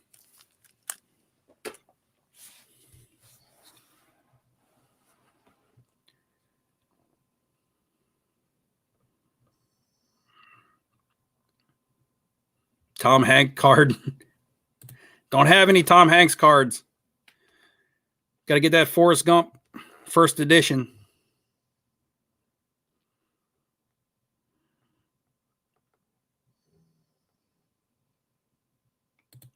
Christian Asoy, Mike McGill. Yeah, I know those skaters, and I know they were super popular. They were the guys that were skating when I was skating. I actually had a Mike McGill deck at one time. I never had an Asoy, and I never had a Hawk deck either. Let's see. The only two PAL decks that I ever had were Mike McGill and the Rip. The Rip that looked like the skeleton was ripping through the bottom of the deck. I still have that. It's hot pink, actually. It was actually hot pink is cool now, but actually when I had that deck in hot pink was not very cool. But I still have that deck.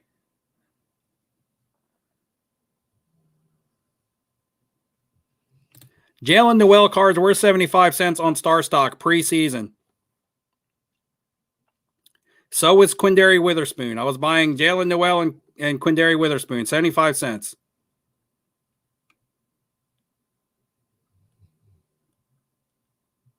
I have no reason to lie about Jalen Noel prisms.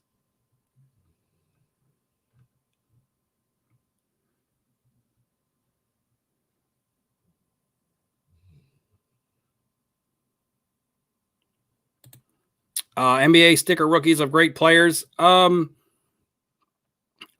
So like the old Panini stickers have gotten some value.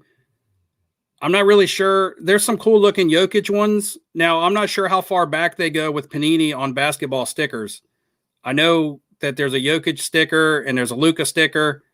Um, you know, back in the day, Fleer actually made stickers of the players, and those are valuable. But anytime you have a sticker, it's going to have to be graded because they're so super condition sensitive that people want to have them graded. Because you can buy the Jokic stickers fairly cheap, but if you see them graded, they're really expensive. It's probably almost worth buying a bunch of them cheap and maybe trying to get them graded because you wouldn't have to get too many good graded ones to really make your money up. Jokic. I might have said Luka. I'm not sure.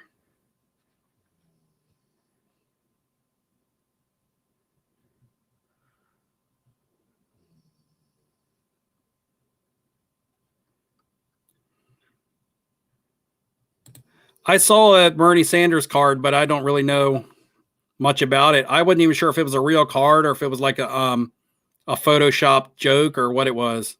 But yeah, Rob Roscop. I remember Rob Roscop. Yeah, the Bones Brigade. I talked about the Bones Brigade in my last video. It was one of my questions.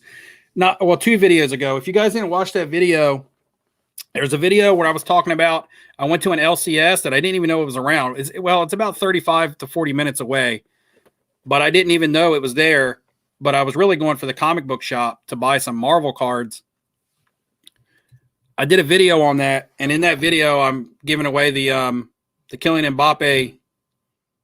Mbappe vinyl pop, or I don't know what they're called, but anyway, I just saw these sitting on the shelf at Best Buy, and I picked up 2 of them because I thought they would be cool giveaways. So if you haven't watched that video, you can go back, watch it, answer the questions in it, and get qualified if you're interested in this. Just free, just neat. Put it in your background or something.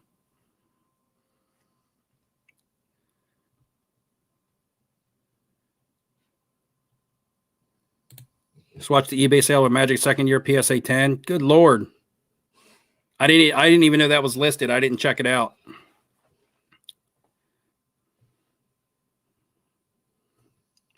Card collector, man, you like to argue more than anybody that I know. I like it, but sometimes it's just annoying, to be honest. Like, you even hated on my last video talking about my Michael Jordan and Larry Bird rookie cards. Like, I don't know what the deal is. We're all in the hobby together and supposed to be pulling for each other, and all you ever want to do is argue. And I know you're young, and I try to support your YouTube channel, and I ain't trying to call you out. I even sent you free stuff, but you're always trying to call something. And that's all I got to say about that.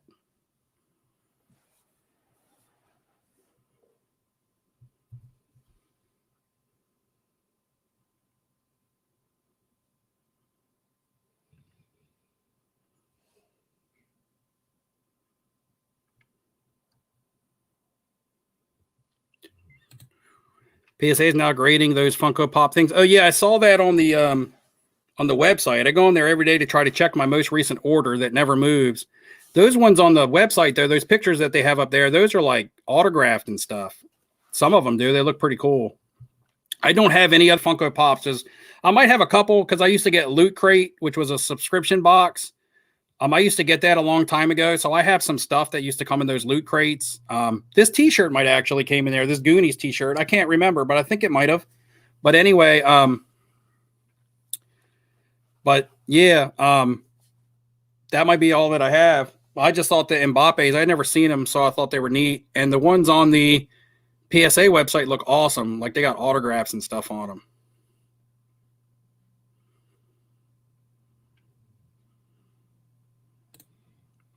The 90s basketball going to hit hard coming up. Hit hard as in like 90s basketball. So hit hard as in like go up or down, or I'm not sure.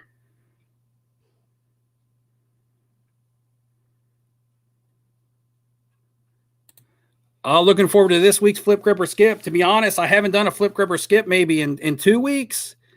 I'll see if I have one this week because those were kind of based around the modern day basketball stuff. And I haven't been doing a lot of modern day basketball. And like I said, guys, I'll never talk about something that I'm not doing.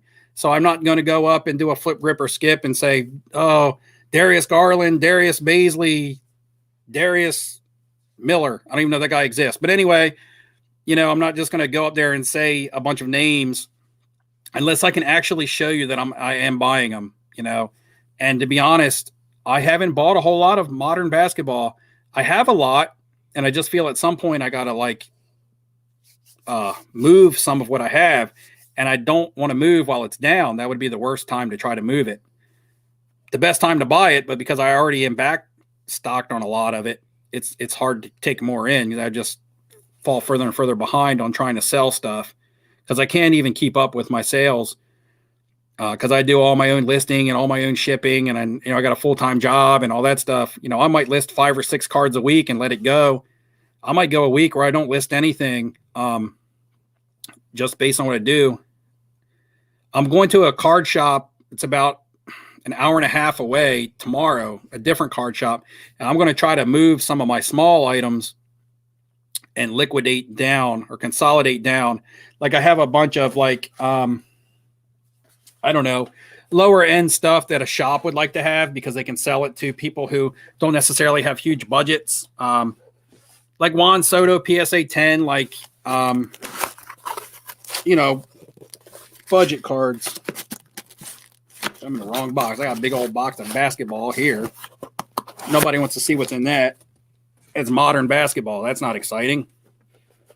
What's exciting about modern basketball?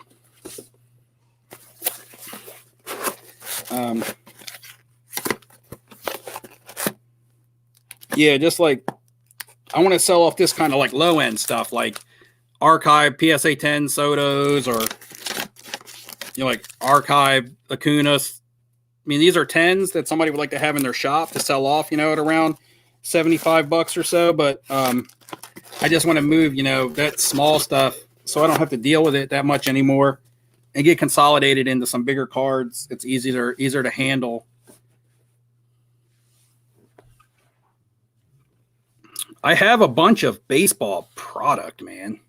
I don't open baseball ever. I got a whole bunch of Bowman and Bowman Chrome from last year, 2020. But every time I try to give it away in the video, nobody ever claims it. Bowman baseball blaster boxes was a giveaway, and people don't even message me and be send it to me. Yeah, Embiid's a great player. If Card Collector is still around, he could probably talk about Embiid a little bit. He may have left. I don't know. Card Collector, I wasn't trying to upset you or bust your balls or anything, but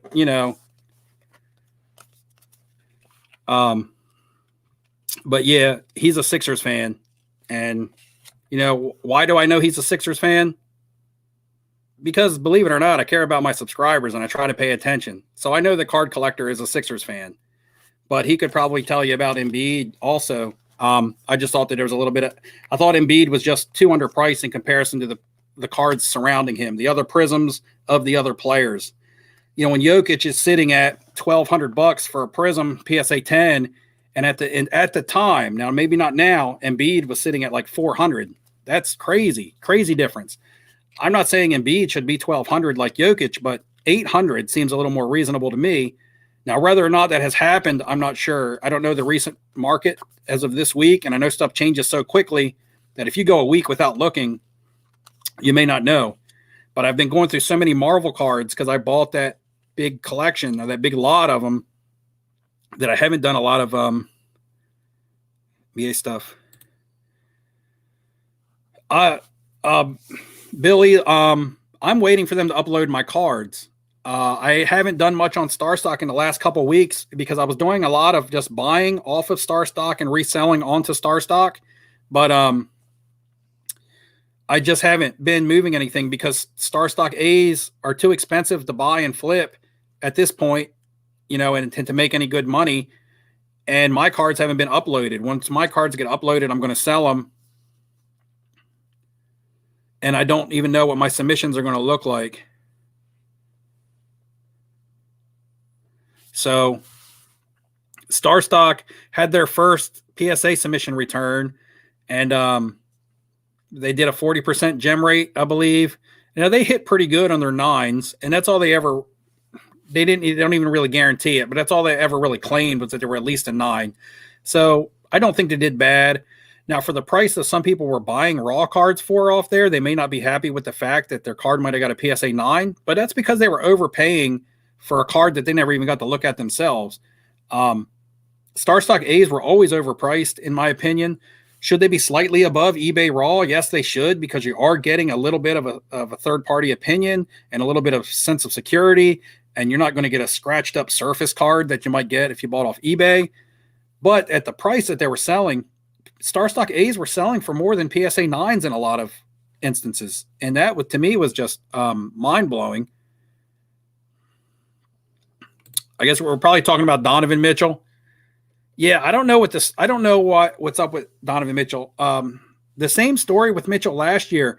He was underpriced, and then he went up, and then he was priced, which I would consider to be fair. And then, the Jazz were eliminated from the bubble, and his cards went back down. The same with everybody. But now this year, when they came into the season and people started seeing increases in their cards again, he was kind of like one of the players that got left behind. And his team's winning. So I'm not really sure what it is. I don't know if it's Jazz. Do people think that the Jazz are overperforming and that they're doing great now, but they really aren't the best in the West? So maybe that's the thought, as opposed to buying into the hype, that people are refusing the hype. I really don't know, because he's a good player. He does some awesome stuff.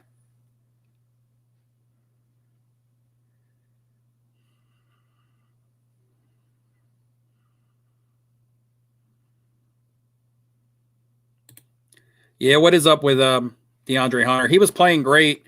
I invested some in him. I bought all cards raw, all at decent price, so I don't have a lot to lose on DeAndre Hunter, but he was playing super good.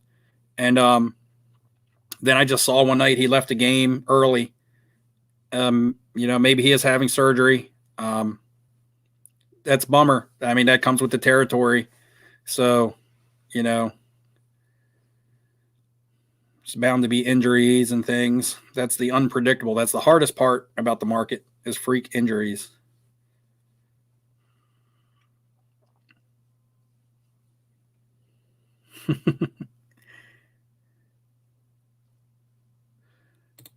Jordan, what's up? Thank you for the good content. Hit the like button a few times. I only credited you for once, man. What a ripoff. It should give you a like every time you hit it.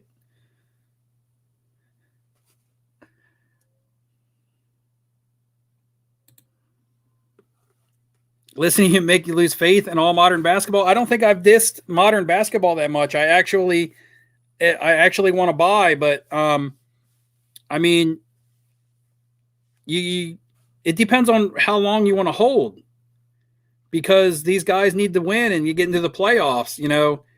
Luka needs to make the playoffs. Luka has been a triple-double machine, so we know what he does. If Dallas doesn't make the playoffs this year, that's actually regression. That's regression for Luka. That's, because they were in the playoffs last year. So to not make the playoffs this year would actually be a step back for him. They're supposed to go from being, a second round team to being in the, Western Finals, type team. They're supposed to get better over time. So that's just the harsh reality of it, because people aren't going to want to buy you when you're not in the playoffs. Yeah. So I don't know a whole lot about Pedri. I know that he's very young. He's in a good situation with Messi at Barcelona. I don't think Messi will be there probably next year, but I have some Pedri cards. That's the only Topps Now cards that I have ever bought was Pedri. I bought them off the Topps website. I might have bought 15 of them when they were on the website, and that was it. That's the only Topps Now I've ever touched. But that's because I thought he was a good young soccer player, cheap to invest in at the time. His cards are going up now. That Topps Now, actually in a PSA 10 is over $300. Mine aren't graded. I never even taken mine out of the Topps Now box. They still sit in the little black box that says Topps Now on it. I haven't even looked at them. It came in the mail and I just put it on the shelf.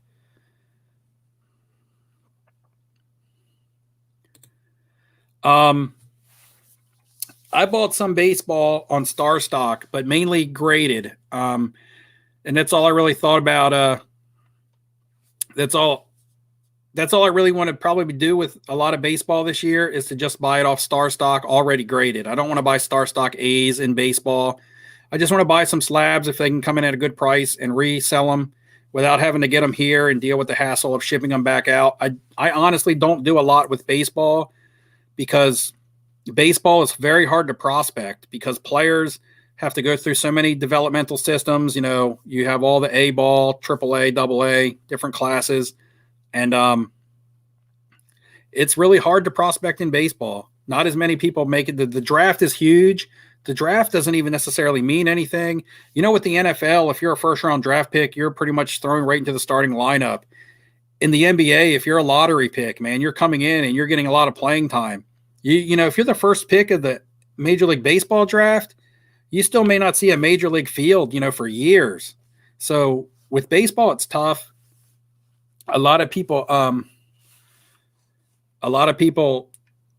like young players like Dominguez and such, but it's just so hard to prospect and hit on those guys. I like to buy, when I buy baseball, I buy guys that are already established that I think are undervalued, like Albert Pujols. Maybe Ichiro is a little undervalued.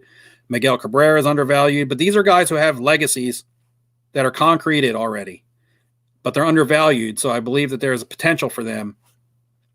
The only players that I've bought off StarStock is I bought a Pete Alonso Topps PSA 10, and it was strictly due to the price point. I just thought the price point was really cheap. It's not that I think Pete Alonso is a monster. Now, I'm not saying he's not going to be good. He might be great. I just bought it strictly on price point. Eloy Jimenez, Topps Chrome, I think, PSA 10 I bought. Now, I think he's going to be good. I think the White Sox are got a good young nucleus, and they're going to feed off each other. They're going to have high energy, and a lot of them are going to play well. So I picked that up, and I picked up one more, and it doesn't even stick out in my head. What else? Oh, it was a Gleyber Torres. I bought a Gleyber Torres Topps PSA 10 on there, and I really don't even know why. Again, I think it was the price point and the fact that he's on the Yankees. I don't like Gleyber Torres as a player because I'm an Orioles fan and he always crushes the Orioles. If he didn't play the Orioles every year, he'd probably have 15 less home runs every year. I'm talking about Zion's D. Zion's rebounds have been okay. His D, I don't know about his D, but I know the other night the Grizzlies were playing the Pelicans, and John Morant tried to dunk on Zion, and Zion wasn't having it. He blocked it.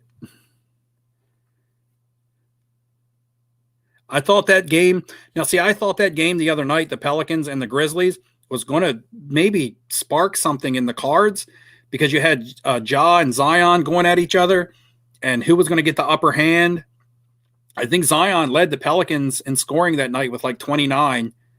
I could be wrong because sometimes my days run together, but I think he's led the team that night with 29. And I think the Pelicans beat the Grizzlies, and the Grizzlies have actually been playing better as a team. But they showed that highlight. Ja tried to dunk on Zion, and Zion didn't. Was like, no, not tonight.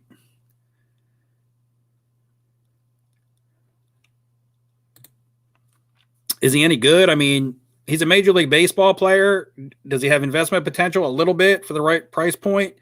The Dodgers are super stacked, and it's just a matter of kind of being the odd man out, and I think it's because of his defense. The Dodgers don't need any bats. Gavin Lux may be one of the better young hitters, but they don't need more hitters, and his second base play has been suspect. So to play someone else at second base with better defense that's a decent hitter to them is more valuable than having somebody that can hit but struggles at defense because they've got stacked hitters. So, again, he's kind of the odd man out. He's kind of the rotation guy. He's a big prospect, have to see, but he hasn't really And you can't say he hasn't really panned out because you got to give somebody a chance before you can say, hey, they haven't panned out. But on that Dodgers team, it's a great market, but he needs playing time. But with that being said, it's going to be hard for him to get playing time because they have so many good players on that team. Even their backups are good.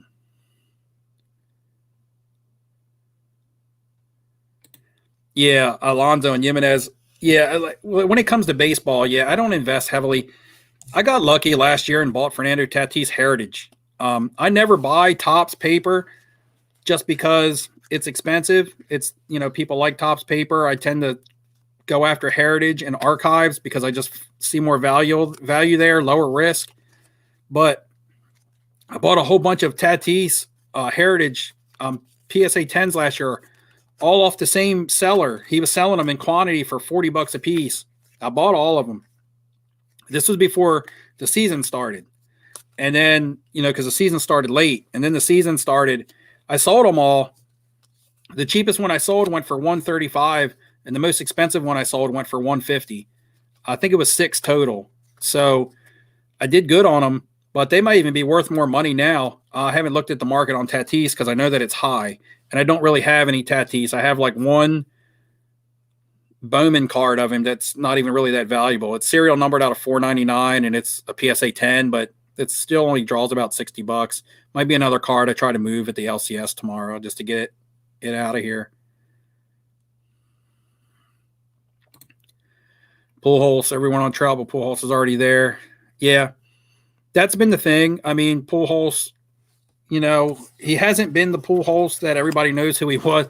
You have to be a little bit older to know what Pujols did, because if you only know Pujols on the Angels, then you don't know. If you got to know the Cardinals Pujols, and you'll be like, he's one of the best hitters ever, not just of this era, one of the best hitters ever.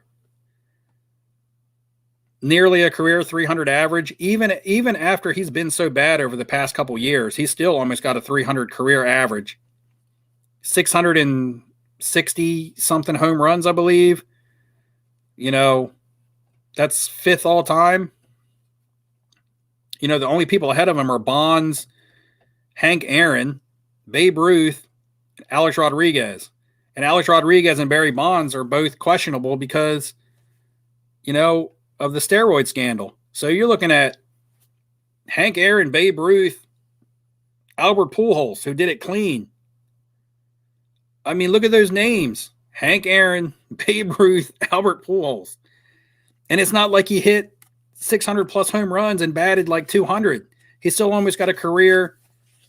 He's almost got 700 doubles. If he hits 700 home runs and 700 doubles, he'd be the first person in Major League Baseball history to do it. And he's also in the top 5 in all time in RBIs. I don't think people understand his running stats until they look. You got to look at it.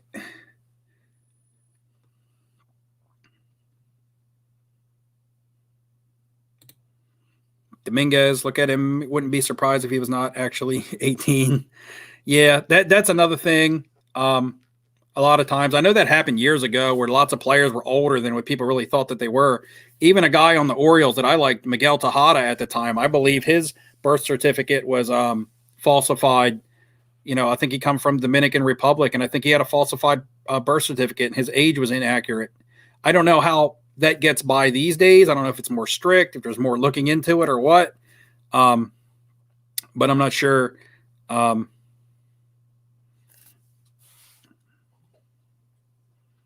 yeah.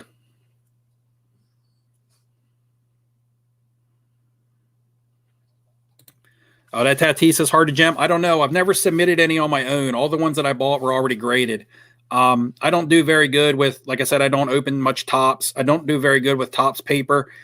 The only baseball card Topps paper that I've ever submitted myself is a Jordan Alvarez. And I submitted it like last year before last season, and it was just in a big bulk SGC order. So it's an SGC card. It's an SGC grade. It did get a 10. Surprisingly, I can't get a friggin' Prism card to gem with SGC, but I can get a Topps paper to gem with SGC. Are you kidding me? I can't get a chromium card to gem, but I can get a paper card to gem. That's just terrible. I'll probably try to move that off on the card shop tomorrow too, because again, that's just stuff that. All right, guys, it is. What time did I start? 9:45. It's 2 hours. It's like right at 2 hours in, guys. I'll go a little bit longer. You guys got some questions, some comments? Just want to chat. We always tend to end the live stream with an argument over which player is better. Let's not do that tonight. I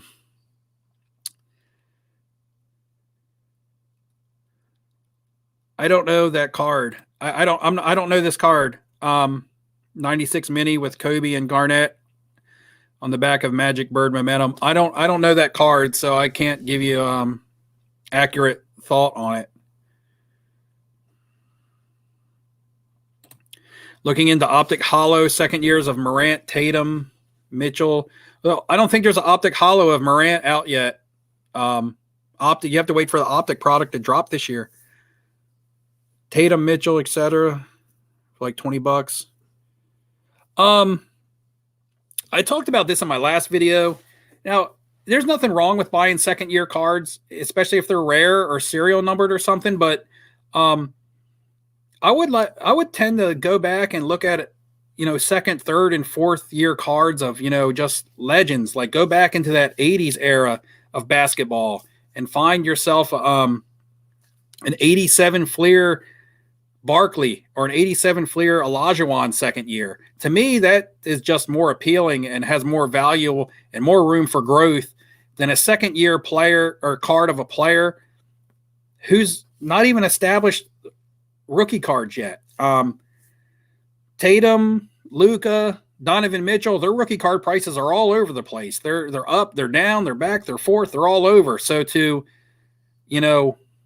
invest in their second year cards when their rookie cards aren't even stable and you don't know what the next 3 or 4 years lie ahead for those guys. If you have $100 to spend, I would rather buy one second year PSA 8 of like Hakeem Olajuwon than, $5 $20 Tatums or something. That's just me personally.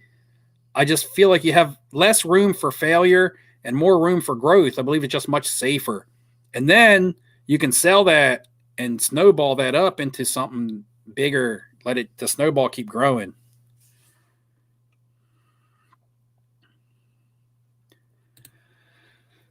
'86 Fleer basketball cards still have room for Bird, Magic, Kareem. Yeah, they do, just because it's an iconic set. Now, because what happened was, okay, Bird and Magic's rookie was in 1980. And then they had the second year cards in 1981. And then Topps stopped printing, and there was no Fleer. You have the star cards in between the bagged team sets, but we talked about those earlier, how there was a lot of fakes and they won't grade them. So the next card to come along is an 86 Fleer of Larry Bird. Technically, that's his third year. Even though it's in 1986 and he was a rookie in 1980, technically that's his third year card because there was no printing in 82, 83, 84, 85. It was 1980 as a rookie. It was in 1981 as a second year. And then Topps got out. And Fleer didn't come in until 86. A lot of people don't realize how rare 80s basketball cards are because there was no manufacturers making them. And that's why 80s basketball is taken off. And that's why people refer to it as 80s basketball and don't just say 80s rookies. They don't say 80s rookies are hot. They say 80s basketball is hot because 80s basketball is hot because there's not a lot of 80s basketball cards. There's so many years that were missed. So you go straight from a second year to an 86 Fleer as being a Larry Bird or a Magic Johnson third year card. And on top of that, it's an iconic set. The Jordan will always carry the value of that set. So a lot of people are going to look at that and say, man, that's his first Fleer. Like people look and say that's the first Prism. Well, that's Larry Bird's first Fleer. Those cards are going up because I track. These are cards that I'm tracking right now. I track those three players as well as the Fleer. I'm tracking Bird, Magic, and Kareem across all cards. And I'm also tracking them specifically in 86 Fleer because that's a target of mine right now. I love the value on those, but they are going up. Every day they go up. I see it. My eBay watch list is full of them. And every day they go up.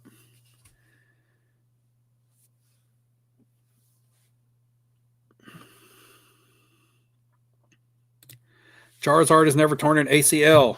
Neither has Captain America or Spider-Man. They got beat down by Thanos, but, you know. Albert Bell didn't get any love because he was very polarizing, man. He was just not very well liked. Even in his cities that he played for, he put up big numbers. He didn't play very long. It didn't seem like. He ended with the Orioles, who was my favorite team. And I don't feel like he had the longevity. I feel like when he played, he was really good, but he didn't have longevity. I feel like he just was really good for a short spurt, and then he was gone. And he bailed on the Orioles and left them in a contract that they just got out of. They were still paying him. He had the Bobby Bonilla deal going on where he was getting paid forever. And no, Kevin, I wouldn't. No, modern basketball is going to come back around. Just because I'm saying right now it doesn't look very good. I mean, now, if you need money to because you got something else you want to buy that you think gives you upside, then yes. But, you know, if you don't need money and you can sit on that tray, I would wait. I'd wait. You know, Trae Young is not a bad player. Just because his cards have gone down does not mean he's a bad player and doesn't have a great future. Just might be a little long-term, more of a long-term flip than a short-term flip, you know. And sometimes you got to be ready for that. Sometimes you may buy somebody as a quick flip, but then the market comes out from under you, and then you got to hold and make it a little bit long-term because the market will come back around. Yeah, bought for $650, sold for $500. I wouldn't sell it. Unless you want to put that money into something else. Like if you need $500 to invest into something that you think is going to double within the next month, then it might be worth losing 150 in order to make 350. You know what I mean? You're going to lose 150, but you're going to have $500 to buy something, and then it's going to double. So in the end, you're coming out 350 on top. But that's only if you feel that strongly about another investment that you might need money for. If you don't need that $500 to roll into something else, to bankroll something else, just sit on your tray and continue to buy other things around it that'll continue to build up for you, and just let that tray sit there and marinate, and eventually the market will come back around for it. He's one of the young faces of the NBA. He's, you know, he's exciting. He shoots, you know, that's what people love about Steph Curry, man. He shoots. Trae Young can shoot. He handles the ball awesome. So you bought the Joel Embiid that I recommended. Now, I said I liked Joel Embiid and I was buying him. I didn't tell you to go do it. So that's your decision. And when you make money off of that, you take the credit, okay? That's you, because when you buy a card, ultimately it's your money, you're the decision maker, and you're pulling the trigger, and you're the person that has to go through with it. So when you reap benefits from it, you take the credit. I'm not here to take anybody's credit for their profits or anything like that. That's not what this is about. This is just about giving you insight into what I'm doing. Not what I would do, but what I'm actually doing. So when you make a decision, it takes you to do it, and you're the man for doing it, pulling the trigger and getting yourself a nice card. You get the credit for that. Yeah, I like that too, card collector. My brother is a huge Sixers fan, and he likes Embiid also. Embiid is nice, playing very good. Doc Rivers knows how to use him. Doc Rivers has gotten him in space. He's let him handle the ball a little bit more. And that's what Joel Embiid said he wanted to do. He said he's more than a big man that can just play inside and in the post. And his jump shot has been money this year. He's shooting outside the paint. He's got a nice 8-footer. He's shooting the 3 for 37%. And he's not taking a lot of attempts, but when he takes them, you know, he's pretty effective. And yeah, Embiid's playing lights out this year. And I think it's because he has a coach that isn't scared to utilize him to its full capacity.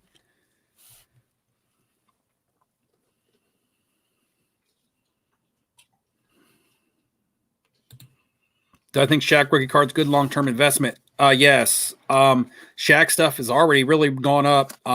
I'm not going to talk about Shaq a whole lot because if you guys have watched my videos, I've talked about Shaq 3 months ago, a month ago, 2 weeks ago, 7 days ago, 3 days ago. Like I feel like I talk about Shaq at some point in every one of my videos.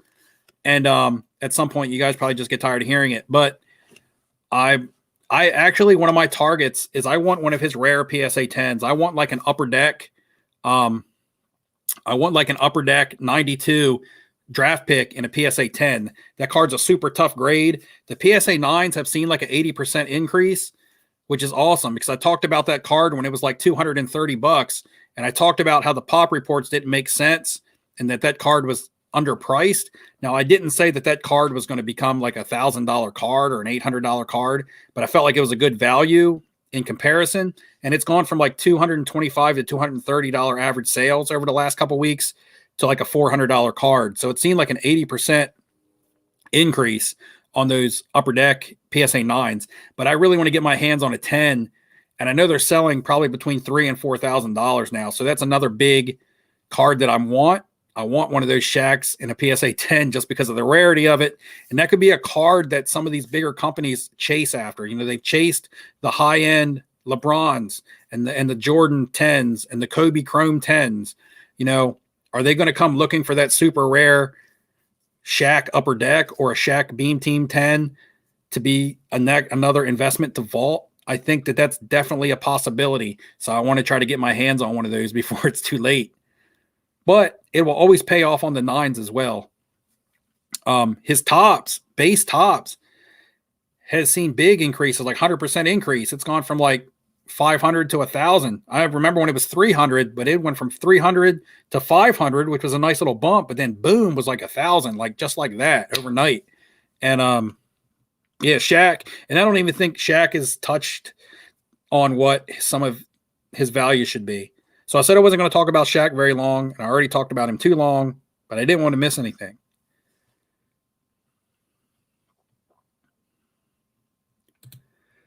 You know, the 81 Tops was printed the same as 86 Fleer basketball. Seems like there's a lot of 81 Tops around Raw. There's a lot around Raw, but those are not easy to grade. Those cards are chopped.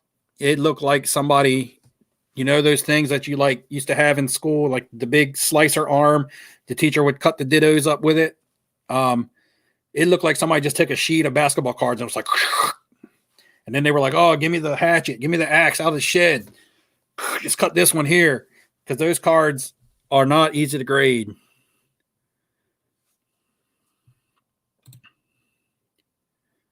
Yeah, I'm not gonna dispute the Sixers this year. I mean, I wouldn't bet against them. Yeah, definitely wouldn't bet against them. I mean, the Nets are playing good, but the Sixers are just playing good as a team. They don't have the flashy names of a Harden and a Kyrie and Durant. They have Embiid. I mean, Simmons is better defensive player than he is an offensive player. They should let the offense run through Embiid like they're doing and not through Simmons, which is good.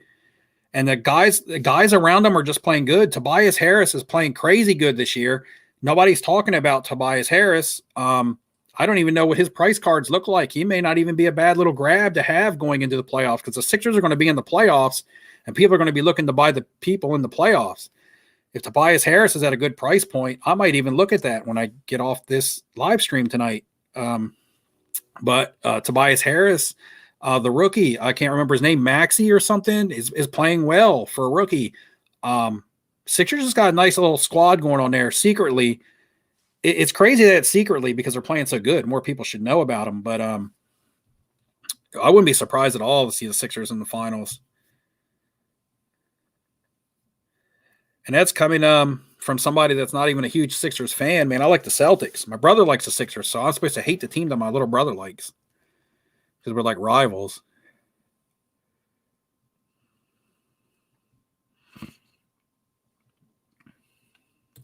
When am I going to start buying football again? Probably next week. I won't go heavy. I'll probably pick 2 or 3 players I want to target next week. When April rolls around, I'll dip out on football because the draft is going to cause it to spike, and then it'll cool off a little bit, and I'll start looking at some other players. some quarterbacks to start looking into are Carson Wentz. I'm not saying that he's going to have a huge comeback season, but what I'm saying is there's going to be enough hype around him going to another team that you'll be able to buy and sell him in an off-season / preseason window. You don't even have to wait for him to get on a team. If you buy Carson Wentz cheap and he signs with the Patriots or gets traded to the Patriots, we saw what happened to Cam Newton cards this year. Okay, so boom, that's a sale. Don't even wait for him to play. Even if he goes to another contender like the Colts or somebody like that. Believe it or not, I went and bought 2 Andrew Luck cards just because there's very swirling small rumors that he might come out of retirement. As crazy as that may sound, there was some rumors that he might come out of retirement, that he was meeting with the owner of the Colts. So I bought Andrew Luck, a couple Andrew Luck prisms for like $30. And one just went off at auction for $90. I did buy it nows on a couple for 30, and one just went off at auction for over 90. So I guess the rumors are getting out there a little bit.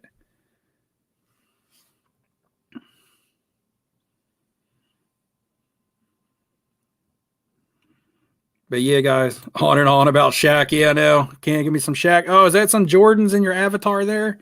The old school Jordans? I remember those things were around everywhere.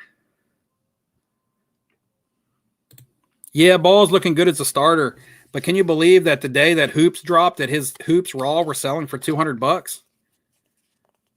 You could buy a Zion or a Ja Morant Hoops PSA 10 for almost half the price of a LaMelo Ball rookie Hoops Raw. How crazy is that? That's what you call overhyped.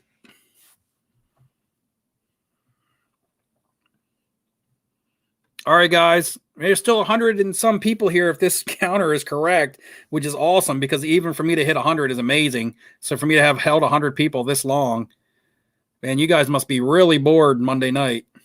I must be more entertaining than Monday Night Raw. It's not hard to do. Moses was a beast, man, and a lot of people don't talk about Moses Malone. He's another one of those guys that you have to stat dive on him. You always hear about Moses Malone. And you hear, oh, yeah, Moses Malone, and yeah, he was a good player. But until you stat dive on him, you don't actually realize how good he actually was, man. Look at some of his numbers and some of his awards. And then you're like, man, he was way better than people made him sound. Yep. All right, guys. I'm 2 hours and almost 20 minutes in. I'm about to wrap it up here. We'll be back hopefully next Monday night. Yeah, I try to make this a regular thing. Might have a flip grip or skip video coming out this week. I'm not sure. It all depends on what I'm doing, and my decisions in the market dictate what I'm doing. So I'll put a video out on whatever I'm doing, whether it's modern basketball, if I start diving back into it, if it's a couple Star Wars cards, maybe I got a couple Star Wars cards on the horizon, but or maybe it's still veterans. We'll see. Could be a mix of everything. Maybe I'll just do a mail day and not focus on just one thing, but focus on a majority. So we'll see. Guys, thanks for joining me tonight. It's been awesome. Sorry for busting your chops earlier, card collector. I didn't want to get on you because, you're chill. I watch your videos when you put them out, But, yeah, guys, thanks for hanging out. Be back next Monday. If you haven't subscribed, you can. If subscribing isn't your thing, that's cool. Thanks for joining me. I'm going to be out for the night, guys. Thanks.